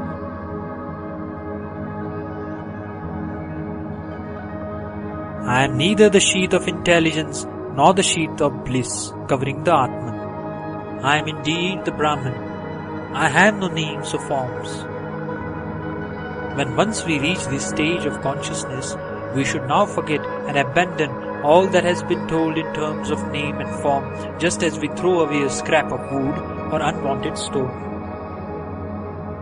The names and forms are required till we reach a high state of consciousness. All the 5 basic elements like earth, fire, water, etc. are unreal at all times. Duality is adapted at the time of instructing a disciple. It is not there ultimately. Abandon everything and remain firm like a wall, meditating on I am the Brahman and I alone am. I am the consciousness, I have no attributes, I am the indweller of all, I am Lord Shiva, the form of myself confers auspiciousness eternally. I am always myself of the form of liberation. I am the Brahman, I have no name or form. With this conviction, abide in your own self. Here ends Chapter 14. Chapter 15. Secret Instructions. The multitudes of people, the world, the various causes and effects, all these are only the Brahman. All the rest is unreal, but they are all existence, awareness, bliss. I am the constituent syllable, namely A, U and M of the syllable Om, also written as OM, based on pronunciation. This Om is nothing but Brahman, and the all constituent syllables are also Brahman. I am also the supreme Panchakshara mantra, that is Om Namah Shivaya. All the main syllables, that is Si, Va and Ya, are all Brahman alone. The parts of pranayama, that is breath control, namely inhalation, exhalation and retention of breath, are all Brahman only. There is nothing called I, nor anything called others. Yourself should be full of firm conviction that it is perfect, conferring auspiciousness on all, and it is pure and blemishless. The firmness of conviction is the attribute of the knowledge of Brahman. Firm conviction alone leads you to liberation. One should leave off his remaining as pure consciousness and remain in complete silence. Again renouncing this complete silence, remain in the ultimate mega silence. The complete silence is where you withdraw from the world and stop all your communication with it through silence of speech and silence of the mind. When we remain as the Brahman, and when the world is not seen as apart from the Brahman, there is no other with whom you have to communicate, as Brahman alone remains. Brahman, having no attributes, no sound, remains. This is only a grand silence and nothing else. This is the ultimate grand or mega silence. As the Jiva, the individual soul, disappears into the Brahman state, it is called Jiva's silence. Then Jiva disappears, and the void which results is called the void of the Jiva, or simply as the void. Leave off this void also and remain as you are.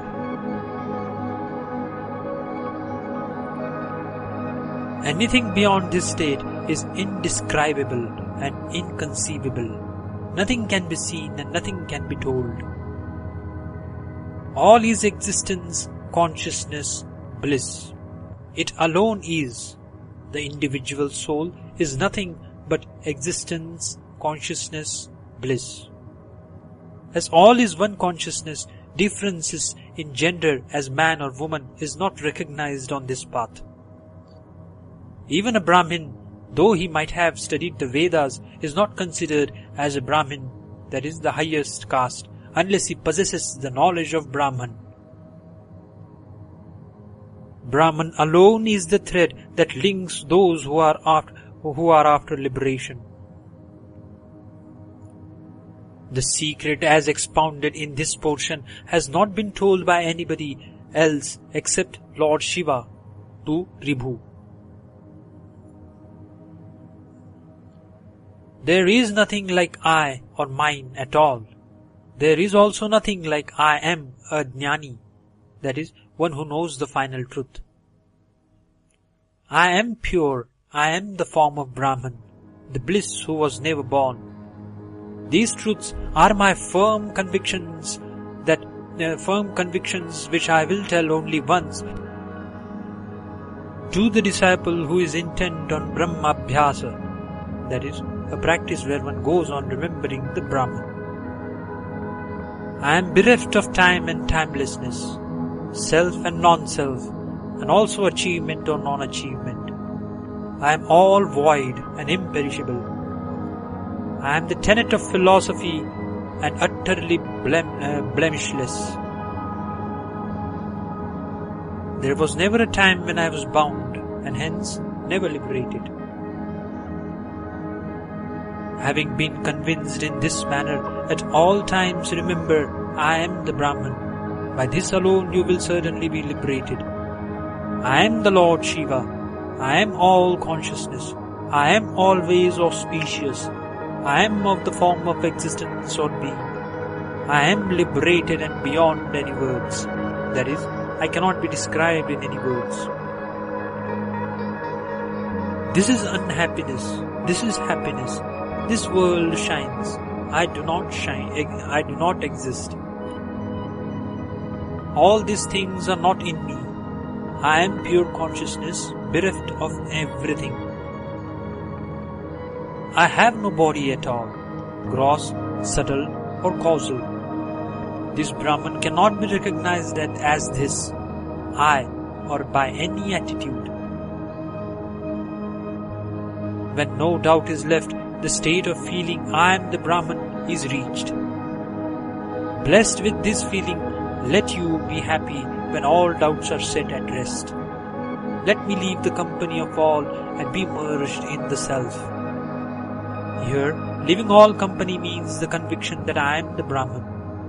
Then automatically you are rid of the company of all other thoughts. The conviction that I am not the body, nor the vital breath, that is prana, nor the pair of opposites like joy and sorrow, heat and cold, etc. But I am the ultimate truth. The Supreme Self is called Satsanga.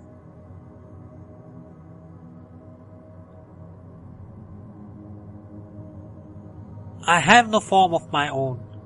I am bereft of any thoughts or anxiety or concern. I am only you, that is the totality. To remain in this feeling is the real Satsanga. I am bereft of all thoughts. I am beyond the form of death. I am the infinite being which has no limitations. By thus contemplating on the Self at all times, we become happy and there will be no more rebirths. One becomes instantly liberated. By coming into a firm conclusion that all is Brahman, one goes into both Savikalpa, that is differentiated Samadhi state, as also the Nirvikalpa Samadhi, that is undifferentiated superconsciousness state.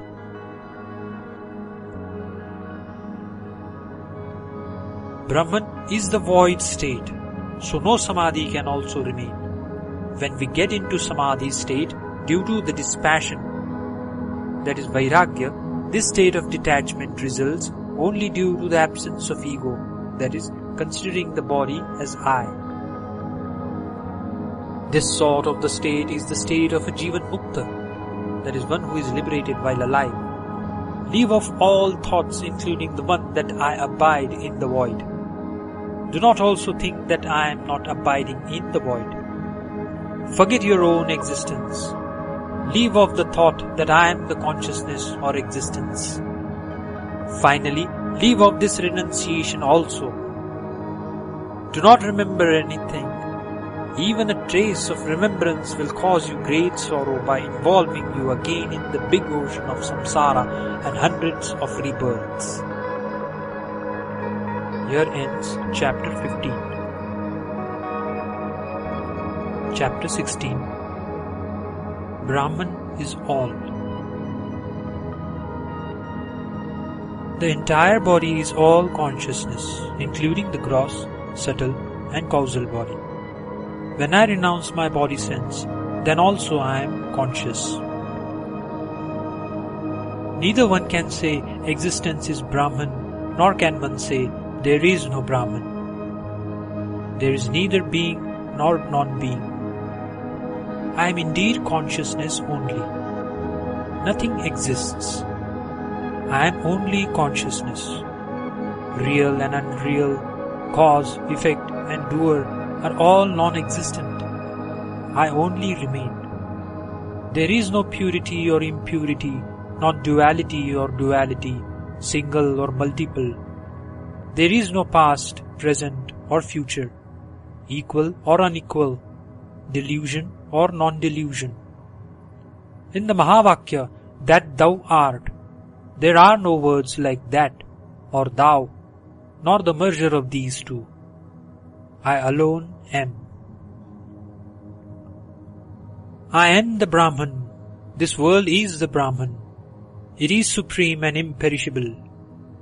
Gods like Shiva, Vishnu do not exist.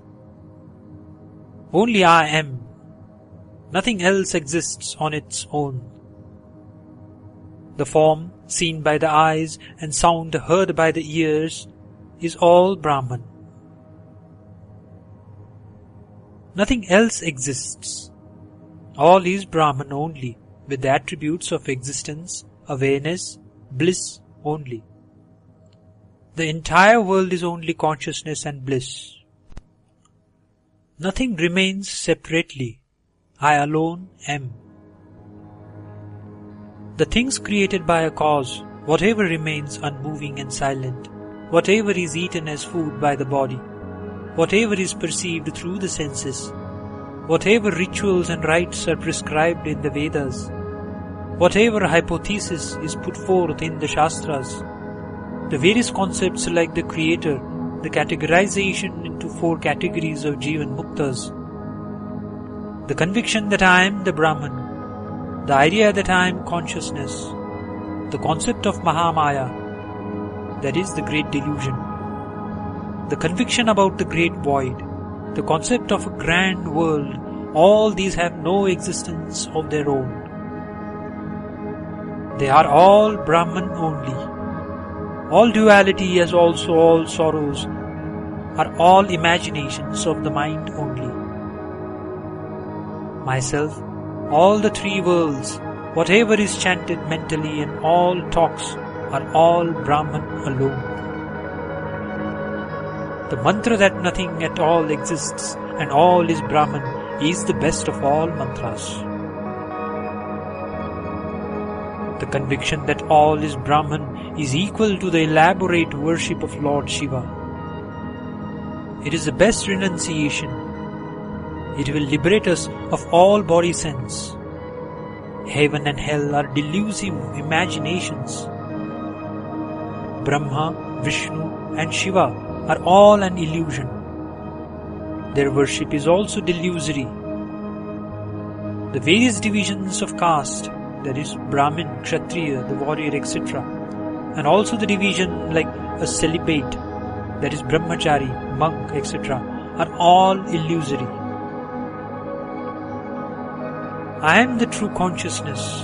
All else is non-existent. By proclaiming it, you will be immediately liberated.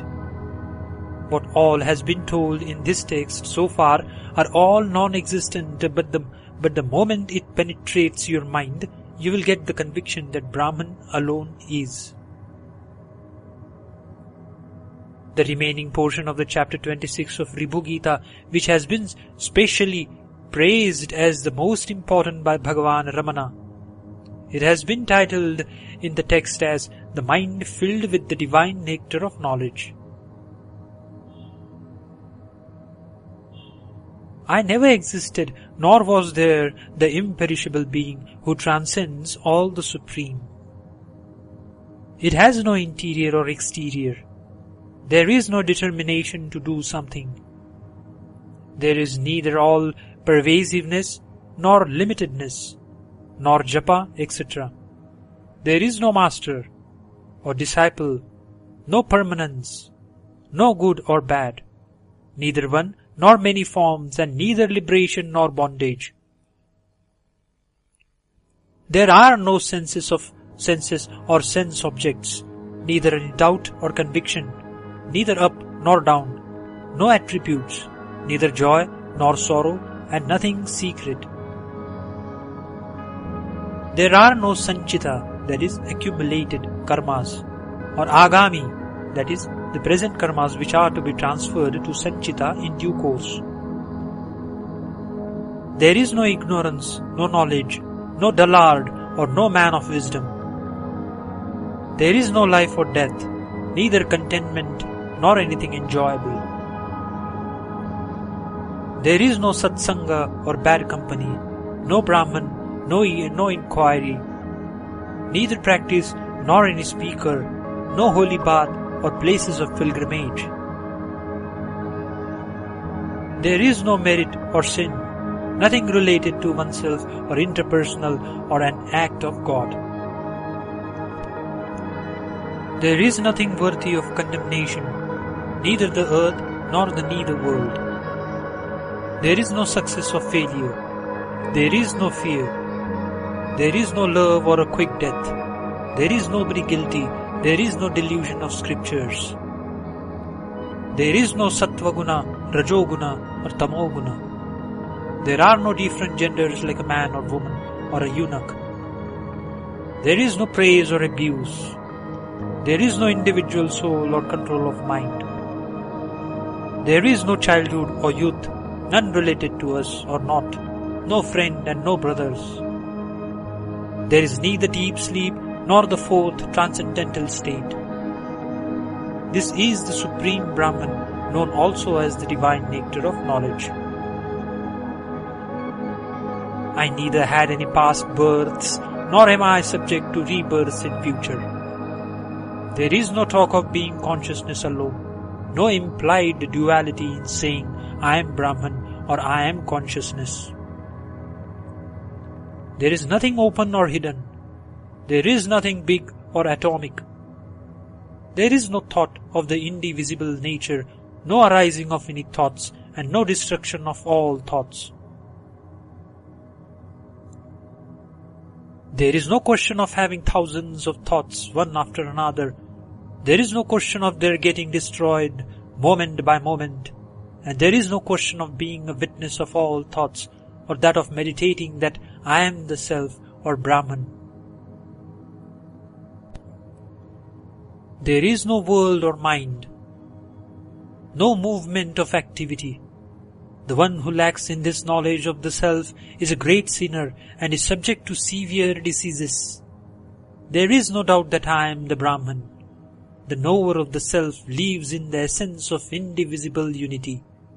He gets the firm conviction and experience that all is Brahman, the nectar of ultimate knowledge filling up the practitioner's mind. Here ends Chapter 16. Chapter 17. The Self as Bliss, having no other characteristics.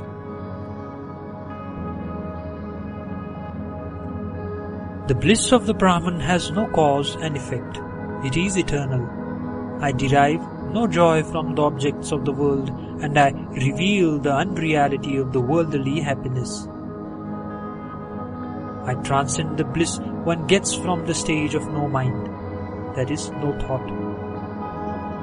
I am the bliss which comes from all, the undiminishing bliss, the bliss of consciousness, the imperishable, the bliss of the only reality, the supreme bliss, the instantaneous bliss, and the one higher than the highest.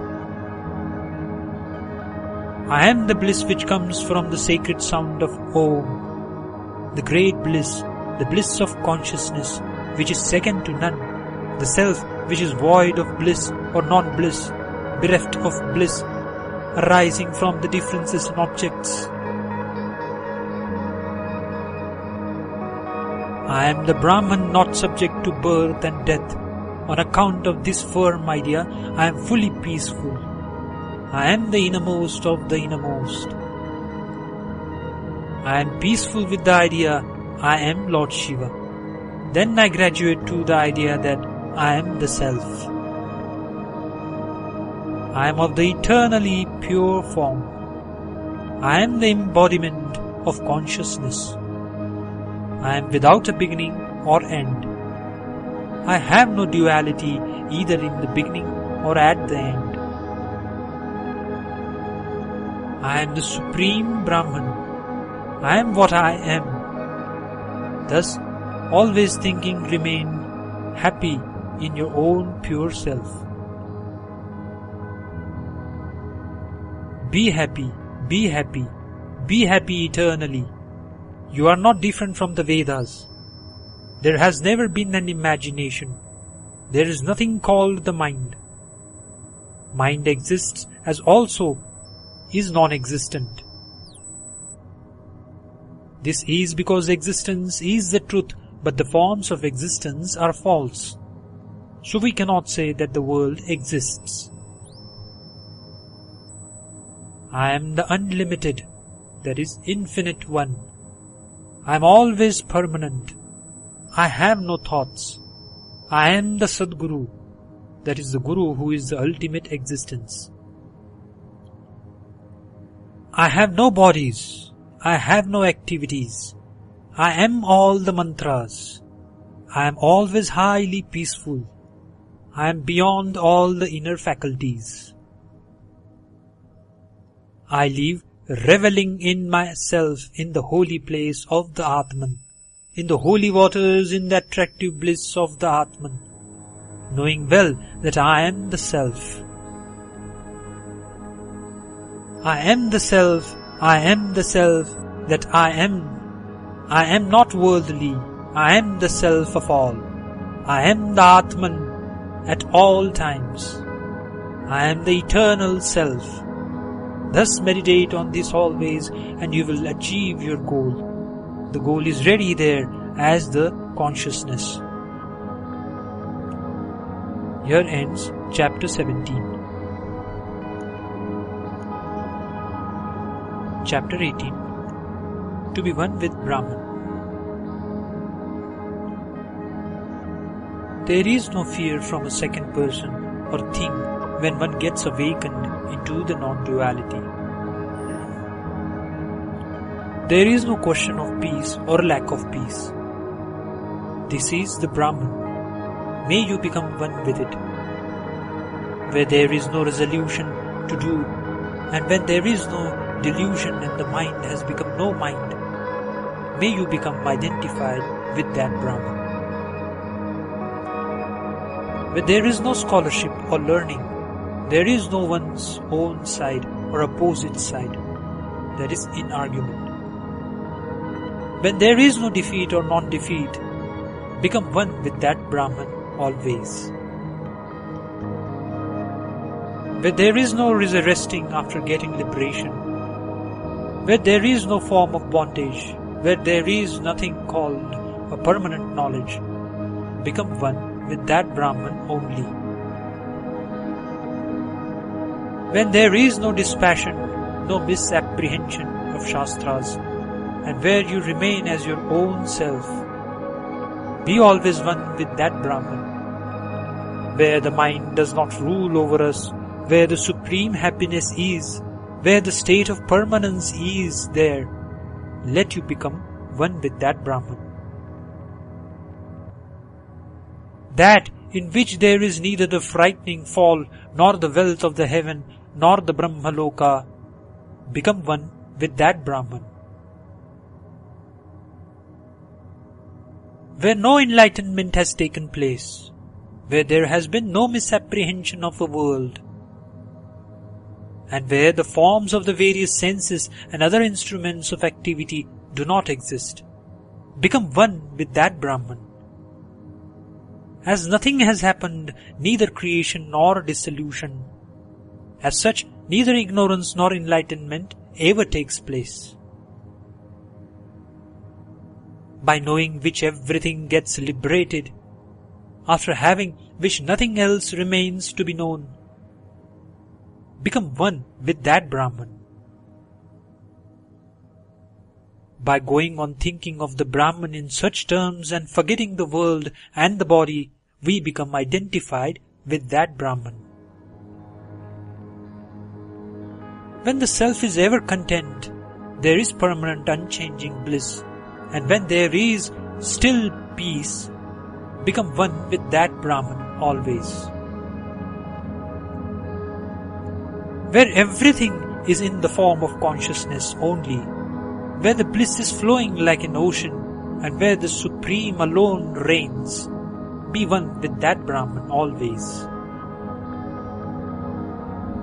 Where the mind and the body have died, and where the memory has been dissolved, be one with that Brahman. Drowned in whom all efforts cease, drowned in whom one no longer sees the world, and drowned in whom there is no more birth or death, be one with that Brahman. Where the Supreme Brahman alone reigns, where the Supreme Self alone remains, and where the peace of having achieved the highest goal remains, become one with that Brahman. Where all the three modes, namely Sattva-guna, that is the quality of love, harmony, etc., Rajoguna, that is the dynamic quality of being engaged in some activity, and Tamoguna, that is the mode of laziness, procrastination, etc., are transcended, where it is naturally stainless and where it is always pure, be one with that Brahman. Leave off the association with the body just as if it is a corpse, a piece of wood or a metal block. Abandon the memory of the past association and abide in Brahman alone. I am the truth and the supreme bliss. I am pure, eternal and blemishless. There is no doubt that all is Brahman and that Brahman I am. Internally, I have the pure knowledge. I am the ultimate refuge of all. All is Brahman and that Brahman am I. Duality and non-duality, happiness and unhappiness, gain and loss, and success and failure, all these are Brahman, and certainly I am that Brahman.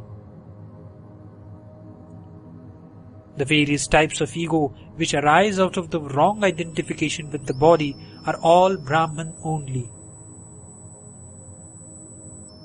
All is Brahman, and without doubt that Brahman am I. I am the supreme truth. I have firm faith in this. This firm conviction is because of my firm faith in the teachings of the Sadguru. It can never be pointed out that He is God. If there is a God, you should be able to point out. He is God. If there is none, how can it be expressed? Remain in a natural manner with a peaceful mind, bereft of all desires and ever perfect. Never think, I am the Brahman who is all and who is plenary. One should remain as the Brahman and never think that I am the Brahman. Secrets, mantras, scriptures, truth, body, birth and death, cause and effect, pure and auspicious, lust and anger, greed and delusion, pride and envy, defects due to duality, fear, sorrow, all these never exist. Nothing called the Jiva, that is the individual soul, nor what is called Isha, that is the controller of the world, nor even the words Jiva and Isha ever exist. They are all fabricated through imagination. There is nobody called ignorant or with a discriminative wisdom or pure, etc. There is no divine sound called Om or Self or Guru or Disciple. Here ends Chapter 18. Chapter 19. The meaning of the Mahavakyas and all is false.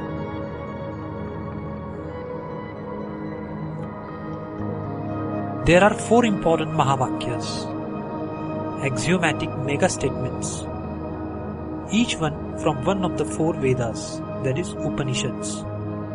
The first is Prajnanam Brahma, that is, consciousness is Brahman. My innermost consciousness is Brahman, and the entire world is only knowledge. The import of Prajnanam is the Jiva, that is the individual soul, and by Brahman is indicated Ishvara, the Lord. The entire statement denotes their union, which is the one indivisible, all-pervasive essence. To remain in the one thought of the indivisible form is called Jivan Mukti, that is, liberation while alive. While to live in the reality of one undivided essence is called Videha Mukti, that is, liberation when divested of the body. The subtle difference between Jivan Mukti and Videha Mukti is a matter of controversy among philosophers, as told earlier in this book. The mind which abides in the Brahman as the Self is defined as being in the undivided essence, that is, Akhandaika Rasam. What is undivided essence? Just as salt dissolved in water becomes indivisibly one with it, that is, and the salt cannot be separated, so is the one undivided essence when we get merged with the Brahman.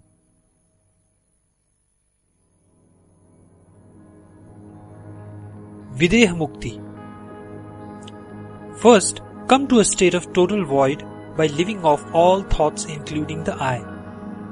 Then, leave off the ego that I am the body and come to the conclusion that I am the Brahman, who is the witness of all. There are 3 stages in vogue. 1. Dvaita Vritti, that is, the first is being rooted in duality. Here the ego, I am the body, remains. 2.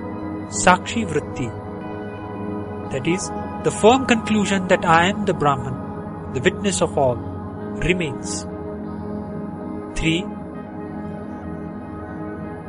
Akhandaika Rasa, that is, one should attain this state, that is Videha Mukti, and become one with it. For this purpose, the second Mahavakya, Aham Brahmasmi, forms the training ground. It is meant for repetitive practice. This Mahavakya should be meditated upon, subjecting it to reasoning and reflection. Aham refers to Jiva, that is individual soul, and Brahman refers to Ishvara, the controlling Lord. The word Asmi, that is M, refers to the undivided unified state where the Jiva and the Brahman becomes one. Living off the 3 words of the Mahavakya and the mind attaining the state of undivided essence is the characteristic of Videha Mukti.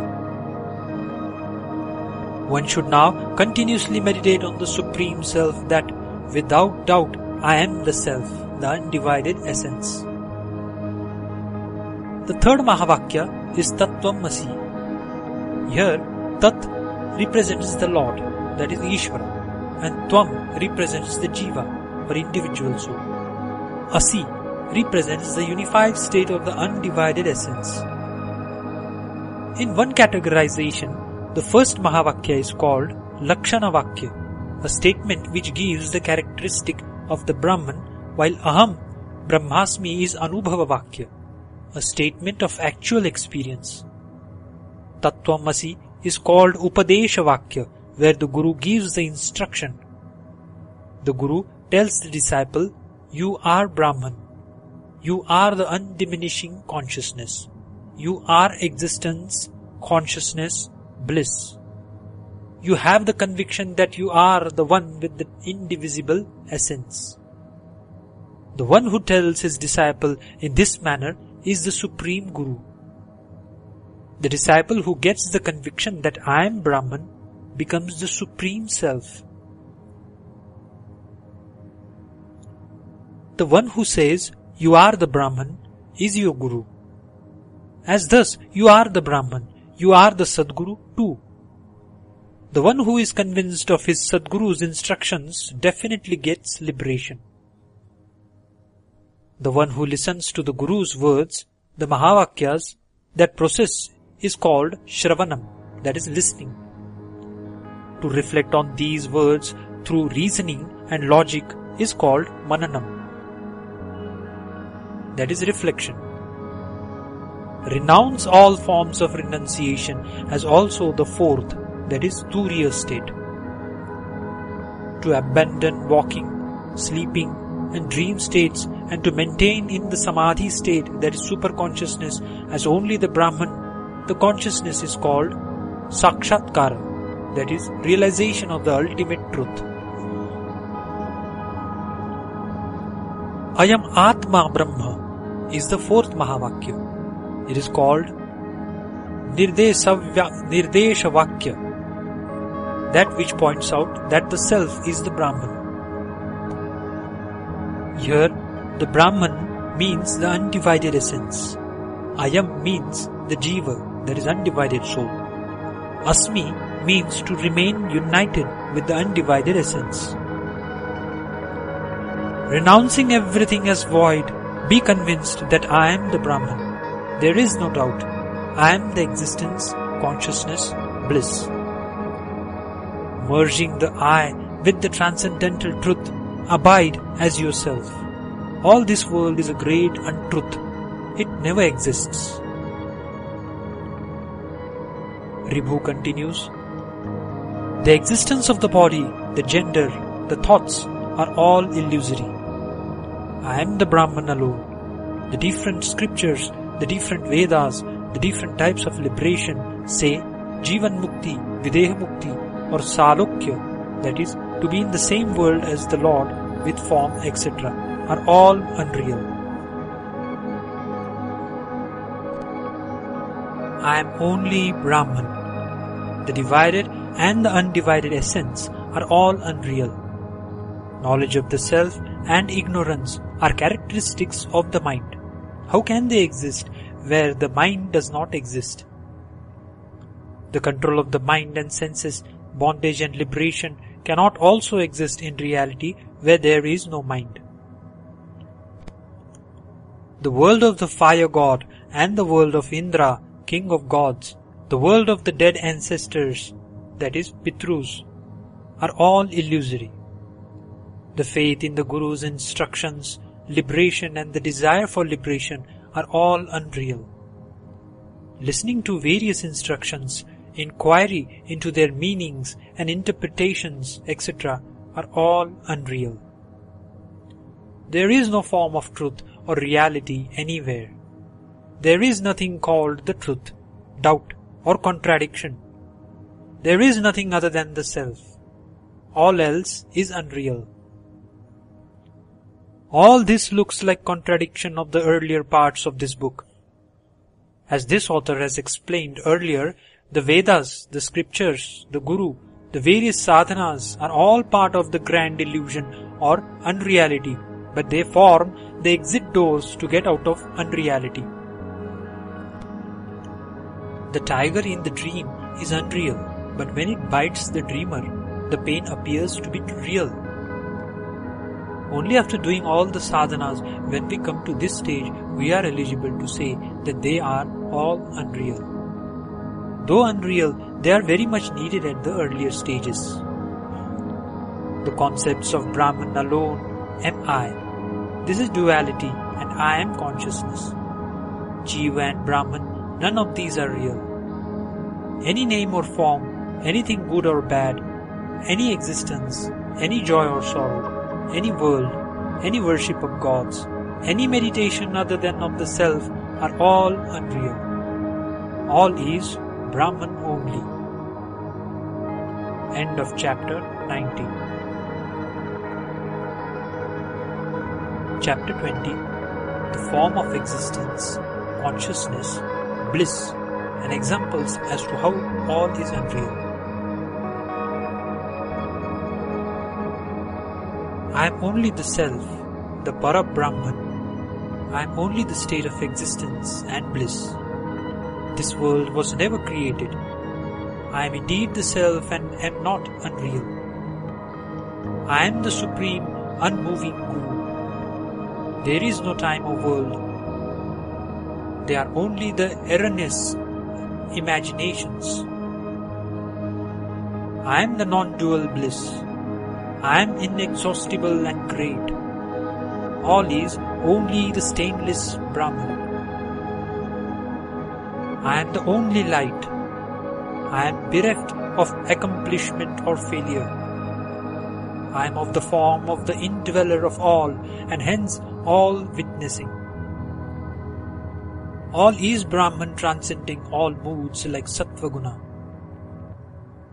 Always be convinced that all is Brahman. Brahman alone is existence, consciousness, bliss, and is all pervasive. It is in the form of all. Brahman alone is existence, consciousness, bliss. It is undifferentiated. It remains as if in many forms. It is eternal, still, and undiminishing. Brahman is the Satchit Ananda, and neither performs any activity nor does it remain still. It is the substratum of all. It is greater than the greatest, uncreated, and beyond the tattvas, that is, commonly considered as 24 cosmic principles, which are considered as 26 by some and 32 by others, etc. Brahman is always in the form of the Guru. Brahman is always real, eternally free, blemishless, and the only one who is in the form of permanent bliss. Brahman is Satchit Ananda. It transcends all, is beyond all limitations of time, space, and objects. He is pure and enlightened. There is neither any concept of the world nor any form which can be seen. All thoughts are unreal.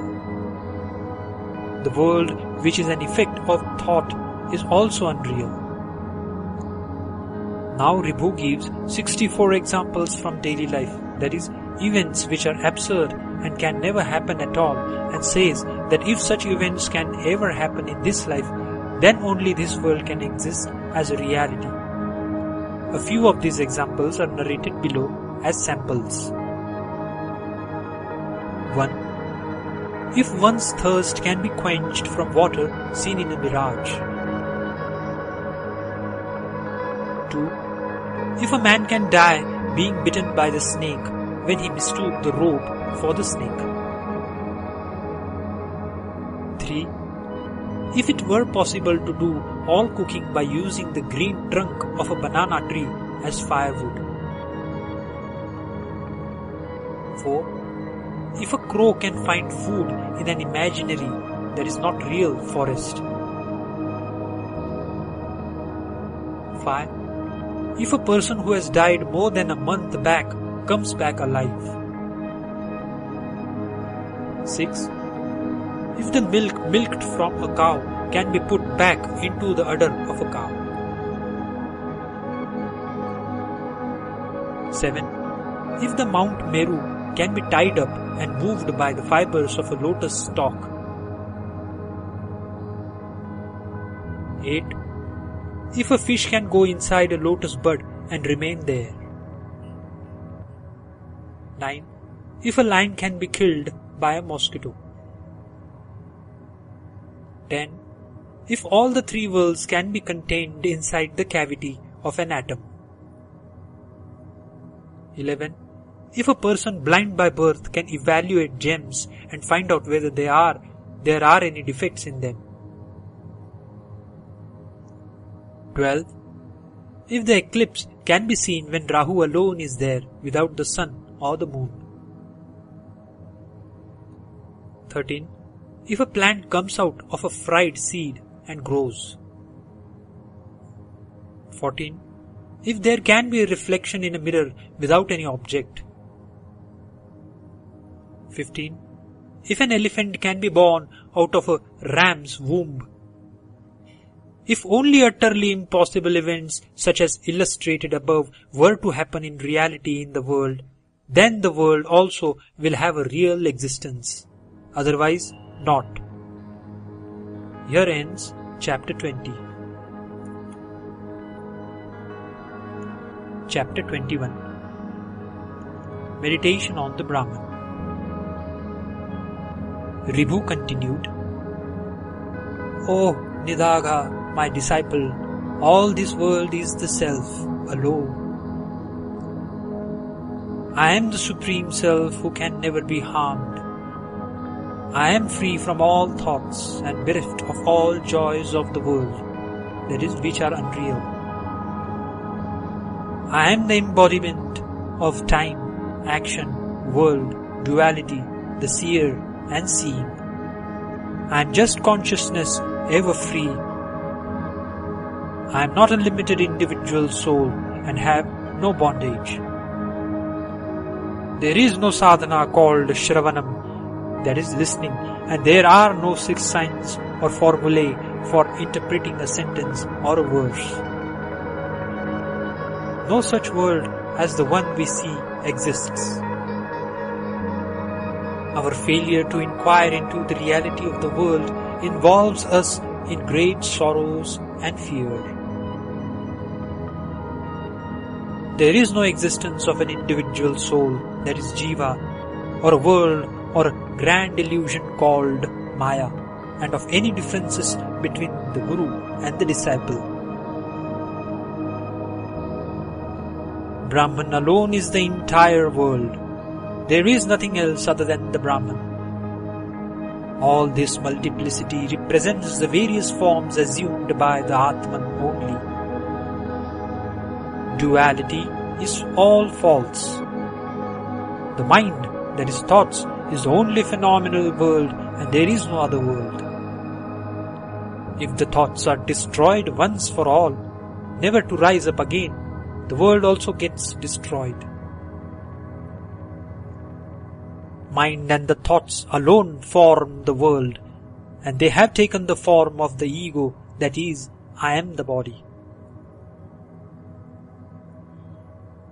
Daily you should meditate, all knowledge is ever Atman only. I am the Great One. The world is all Atman. I am the Supreme Self which can never be harmed. You are the embodiment and form of Brahman. So you will quickly get liberated. Only you should always, to the exclusion of all other thoughts, meditate, I am the Supreme Self and nothing else. I am the storehouse of the transcendental bliss, that is, which is beyond the happiness which one can experience through one's senses. I am always consciousness, that is, awareness of sheer existence as a totality and not as an individual. Atman is the Brahman, which is the truth. The Self possesses all the characteristics of a Guru. Atman is always made of consciousness. It is indestructible and undiminishing. Atman is ever pure and is the Guru of oneself, as also the disciple of the Self. The Self dissolves in itself. The knowledge of the Self is the Supreme Brahman. One should have this strong conviction. It is the destruction of the mind. It is the Supreme Guru.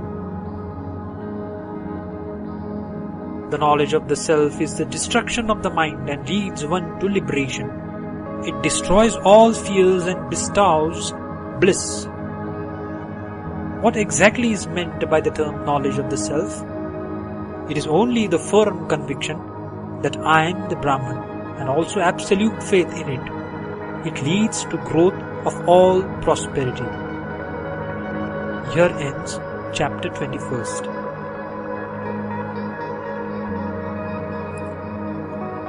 Chapter 22. All concepts on Brahman and world being a void.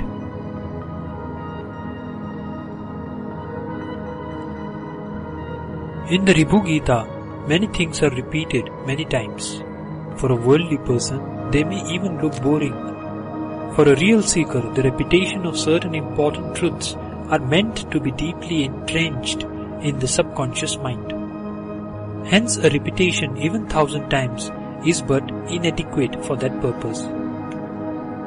Similarly, there are many direct contradictions. At one time, it is said that Dhamma, that is control of senses, and Sama, that is control of mind, are both Brahman, only which is existence, consciousness, etc. In another place, it is said that Dhamma and Sama have no existence, and they are false. It only means that these practices are all Brahman only, and their existence as Brahman is true. Nothing else has an independent existence of its own separate from the Brahman. All those forms which make them look separate are all false from the ultimate point of view. This entire world looks as if it is something to be seen because of the conditioning of the mind. It does not exist in reality. The Atman, the Supreme Self, that is Paramatma, and Jivatma, the individual self, none of these exist separately. Always meditate like this. None of the following exists in reality. I am the body. I have no form. I have the ultimate knowledge. I am of the form of cause and effect.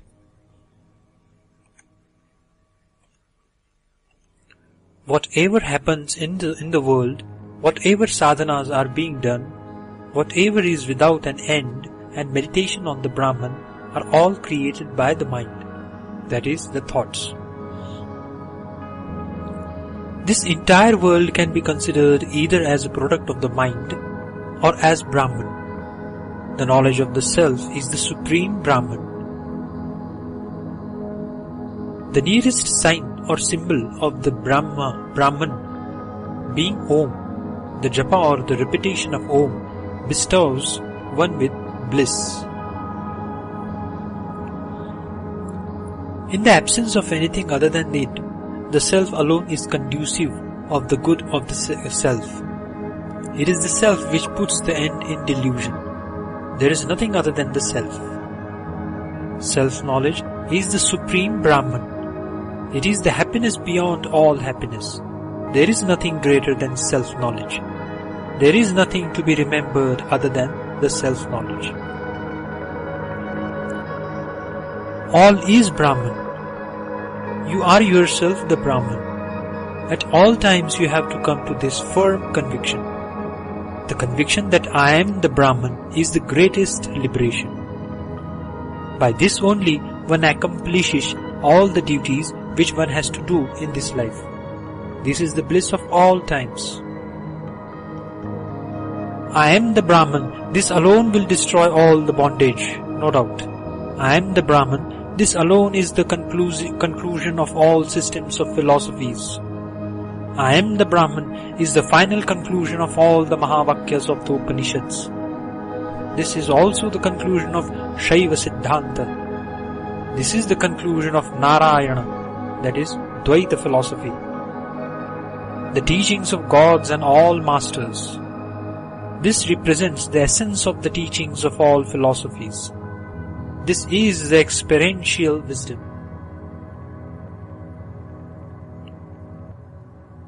All the following things should be renounced, and one has to steadily abide in the Self. 1. The eternal experience of bliss and the world created by the mind. 2.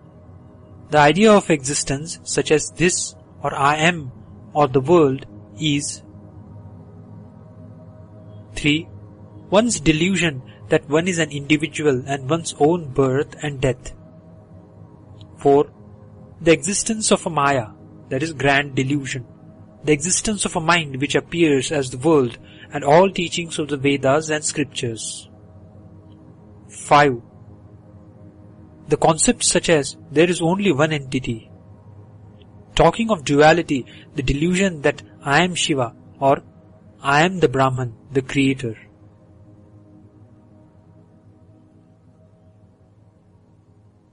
6. Everything exists or does not exist. 7. The world is full of sorrows or is full of happiness, is real or unreal, or is of duality or non-duality. 8. Whether the world is as per the Vedas or as per other scriptures. 9. Whether the world is full of evil or righteousness. 10. All this world does not exist. All is only Brahman. 11. Adoption of silence and silent activities. 12. That which is to be grasped, that which is to be abandoned. 13. Desires, anger, greed and all hypocrisy. 14. Inquiry into the true significance of the Mahavakya, that thou art. One should leave all things like the ones illustrated above and steadily abide in the Atman. Leave off all concepts fabricated by the mind, the body sense that I am the body, all the limitations due to the ego, etc., and the various concepts as follows. 1. The duality of the japa of Om Namah Shivaya and of Narayana, the god of the 8-lettered mantra, that is Om Namo Narayanaya. 2. The reality of the 5 types of pranas, that is vital elan, and the assisting upapranas, the one who acts at the time of yawning, etc. 3. The joy of self-knowledge, condemning those who lack in it. The pranayama and the inquiry into the 6 spiritual centers, that is plexuses, in the backbone. 4. Condemning or praising all objects of the world. Abandon the idea that all is Brahman and steadily abide in your own self. All the 3 bodies, gross, subtle and causal, are only Brahman.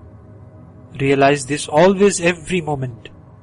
Just by hearing this chapter for 1 or half a minute even, one becomes entitled to become the Brahman. Here ends chapter 22. Chapter 23. Merging of all and control of mind.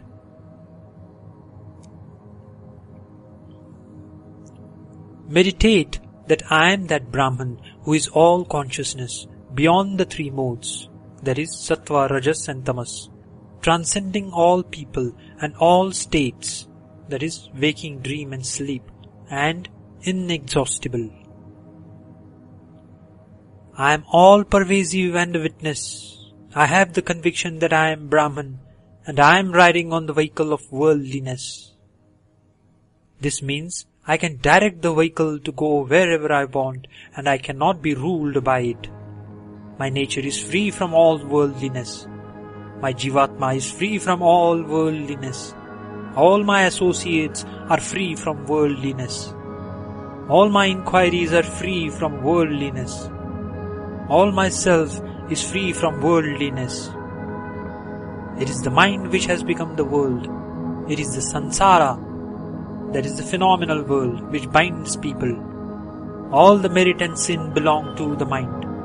All sorrows, duality, desire, lust, anger, the knot of the heart, the worship, meditation, mantra, delusion, the grasping, intellect, fear, Vedas, past actions, the 4th transcendental stage, all these get destroyed. By going on meditating on the Brahman, you get the conviction that I am the Brahman. Renounce that conviction also and abide in your own nature as the Brahman. Remain with the idea that I am the eternal Brahman. There is only the Atman which remains undifferentiated. The non-self never exists at all. I am only the Atman. This entire world is Brahman only. Nothing else exists. Have a firm conviction of the aforesaid statement and be happy always. The entire world is Brahman. Now leave the word God and see and remain in Brahman alone. Similarly, after being convinced that I am the Brahman, leave off I, that is, When I is renounced, M also goes away. Then everything gets dissolved in the Brahman automatically, like a lotus falling from the hand of a sleeping person. By constant inquiry into Brahman, come to a firm conclusion that all is Brahman. All multiplicity is Brahman. Be convinced that the following is all Brahman. 1. The attitude of I. 2. The discrimination between the permanent and the impermanent. 3. The appearance and absence of objects. 4. The divisions of merits and defects. 5. The experience that I am liberated. 6. Time and timelessness.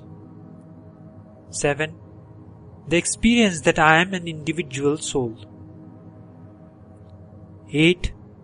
The concept or understanding that all is Brahman. 9. The statement that none of the objects of the world are real. 10. Worship of other deities. 11. The idea that I am the body. 12. The conviction that I am the Brahman. 13. The concept of the Guru and disciple. 14. The concept of the existence of the mind, intellect and ego. 15. The concept of the 5 basic elements like earth, fire, water, etc. 16. Maya, that is the grand illusion, individual ignorance, the body, the individual soul, the concept of the gross things, the aggregate of the individuals, etc. 17. The subtle, the individual, aggregate, and the individual ignorance. The great saints have thus told us that all is Brahman only. Abandon everything inside and meditate or go on thinking, I am the Brahman. With this, all the teachings of Ribhu to his disciple Nidagha are over. Now in the remaining 10 chapters, there will be only praise of the importance of Ribhu Gita. Nidagha's expression of gratitude and a summation of what all he has learned, praise of his Guru and taking up worship of Lord Shiva for getting success in the sadhana. Ribhu then sums up all his teachings. This entire conversation between Ribhu and Nidagha is retold by Lord Skanda, that is the son of Lord Shiva, to Jaigishavya. In the final chapters, he gives instructions on the worship of Lord Shiva, and this ends with the story of a Brahmin called Sudarshana as to how he pleased Lord Shiva. It is said that even the reading of one chapter from Ribhu Gita is enough to take us to self-realization. Here ends chapter 22. Harihi Om.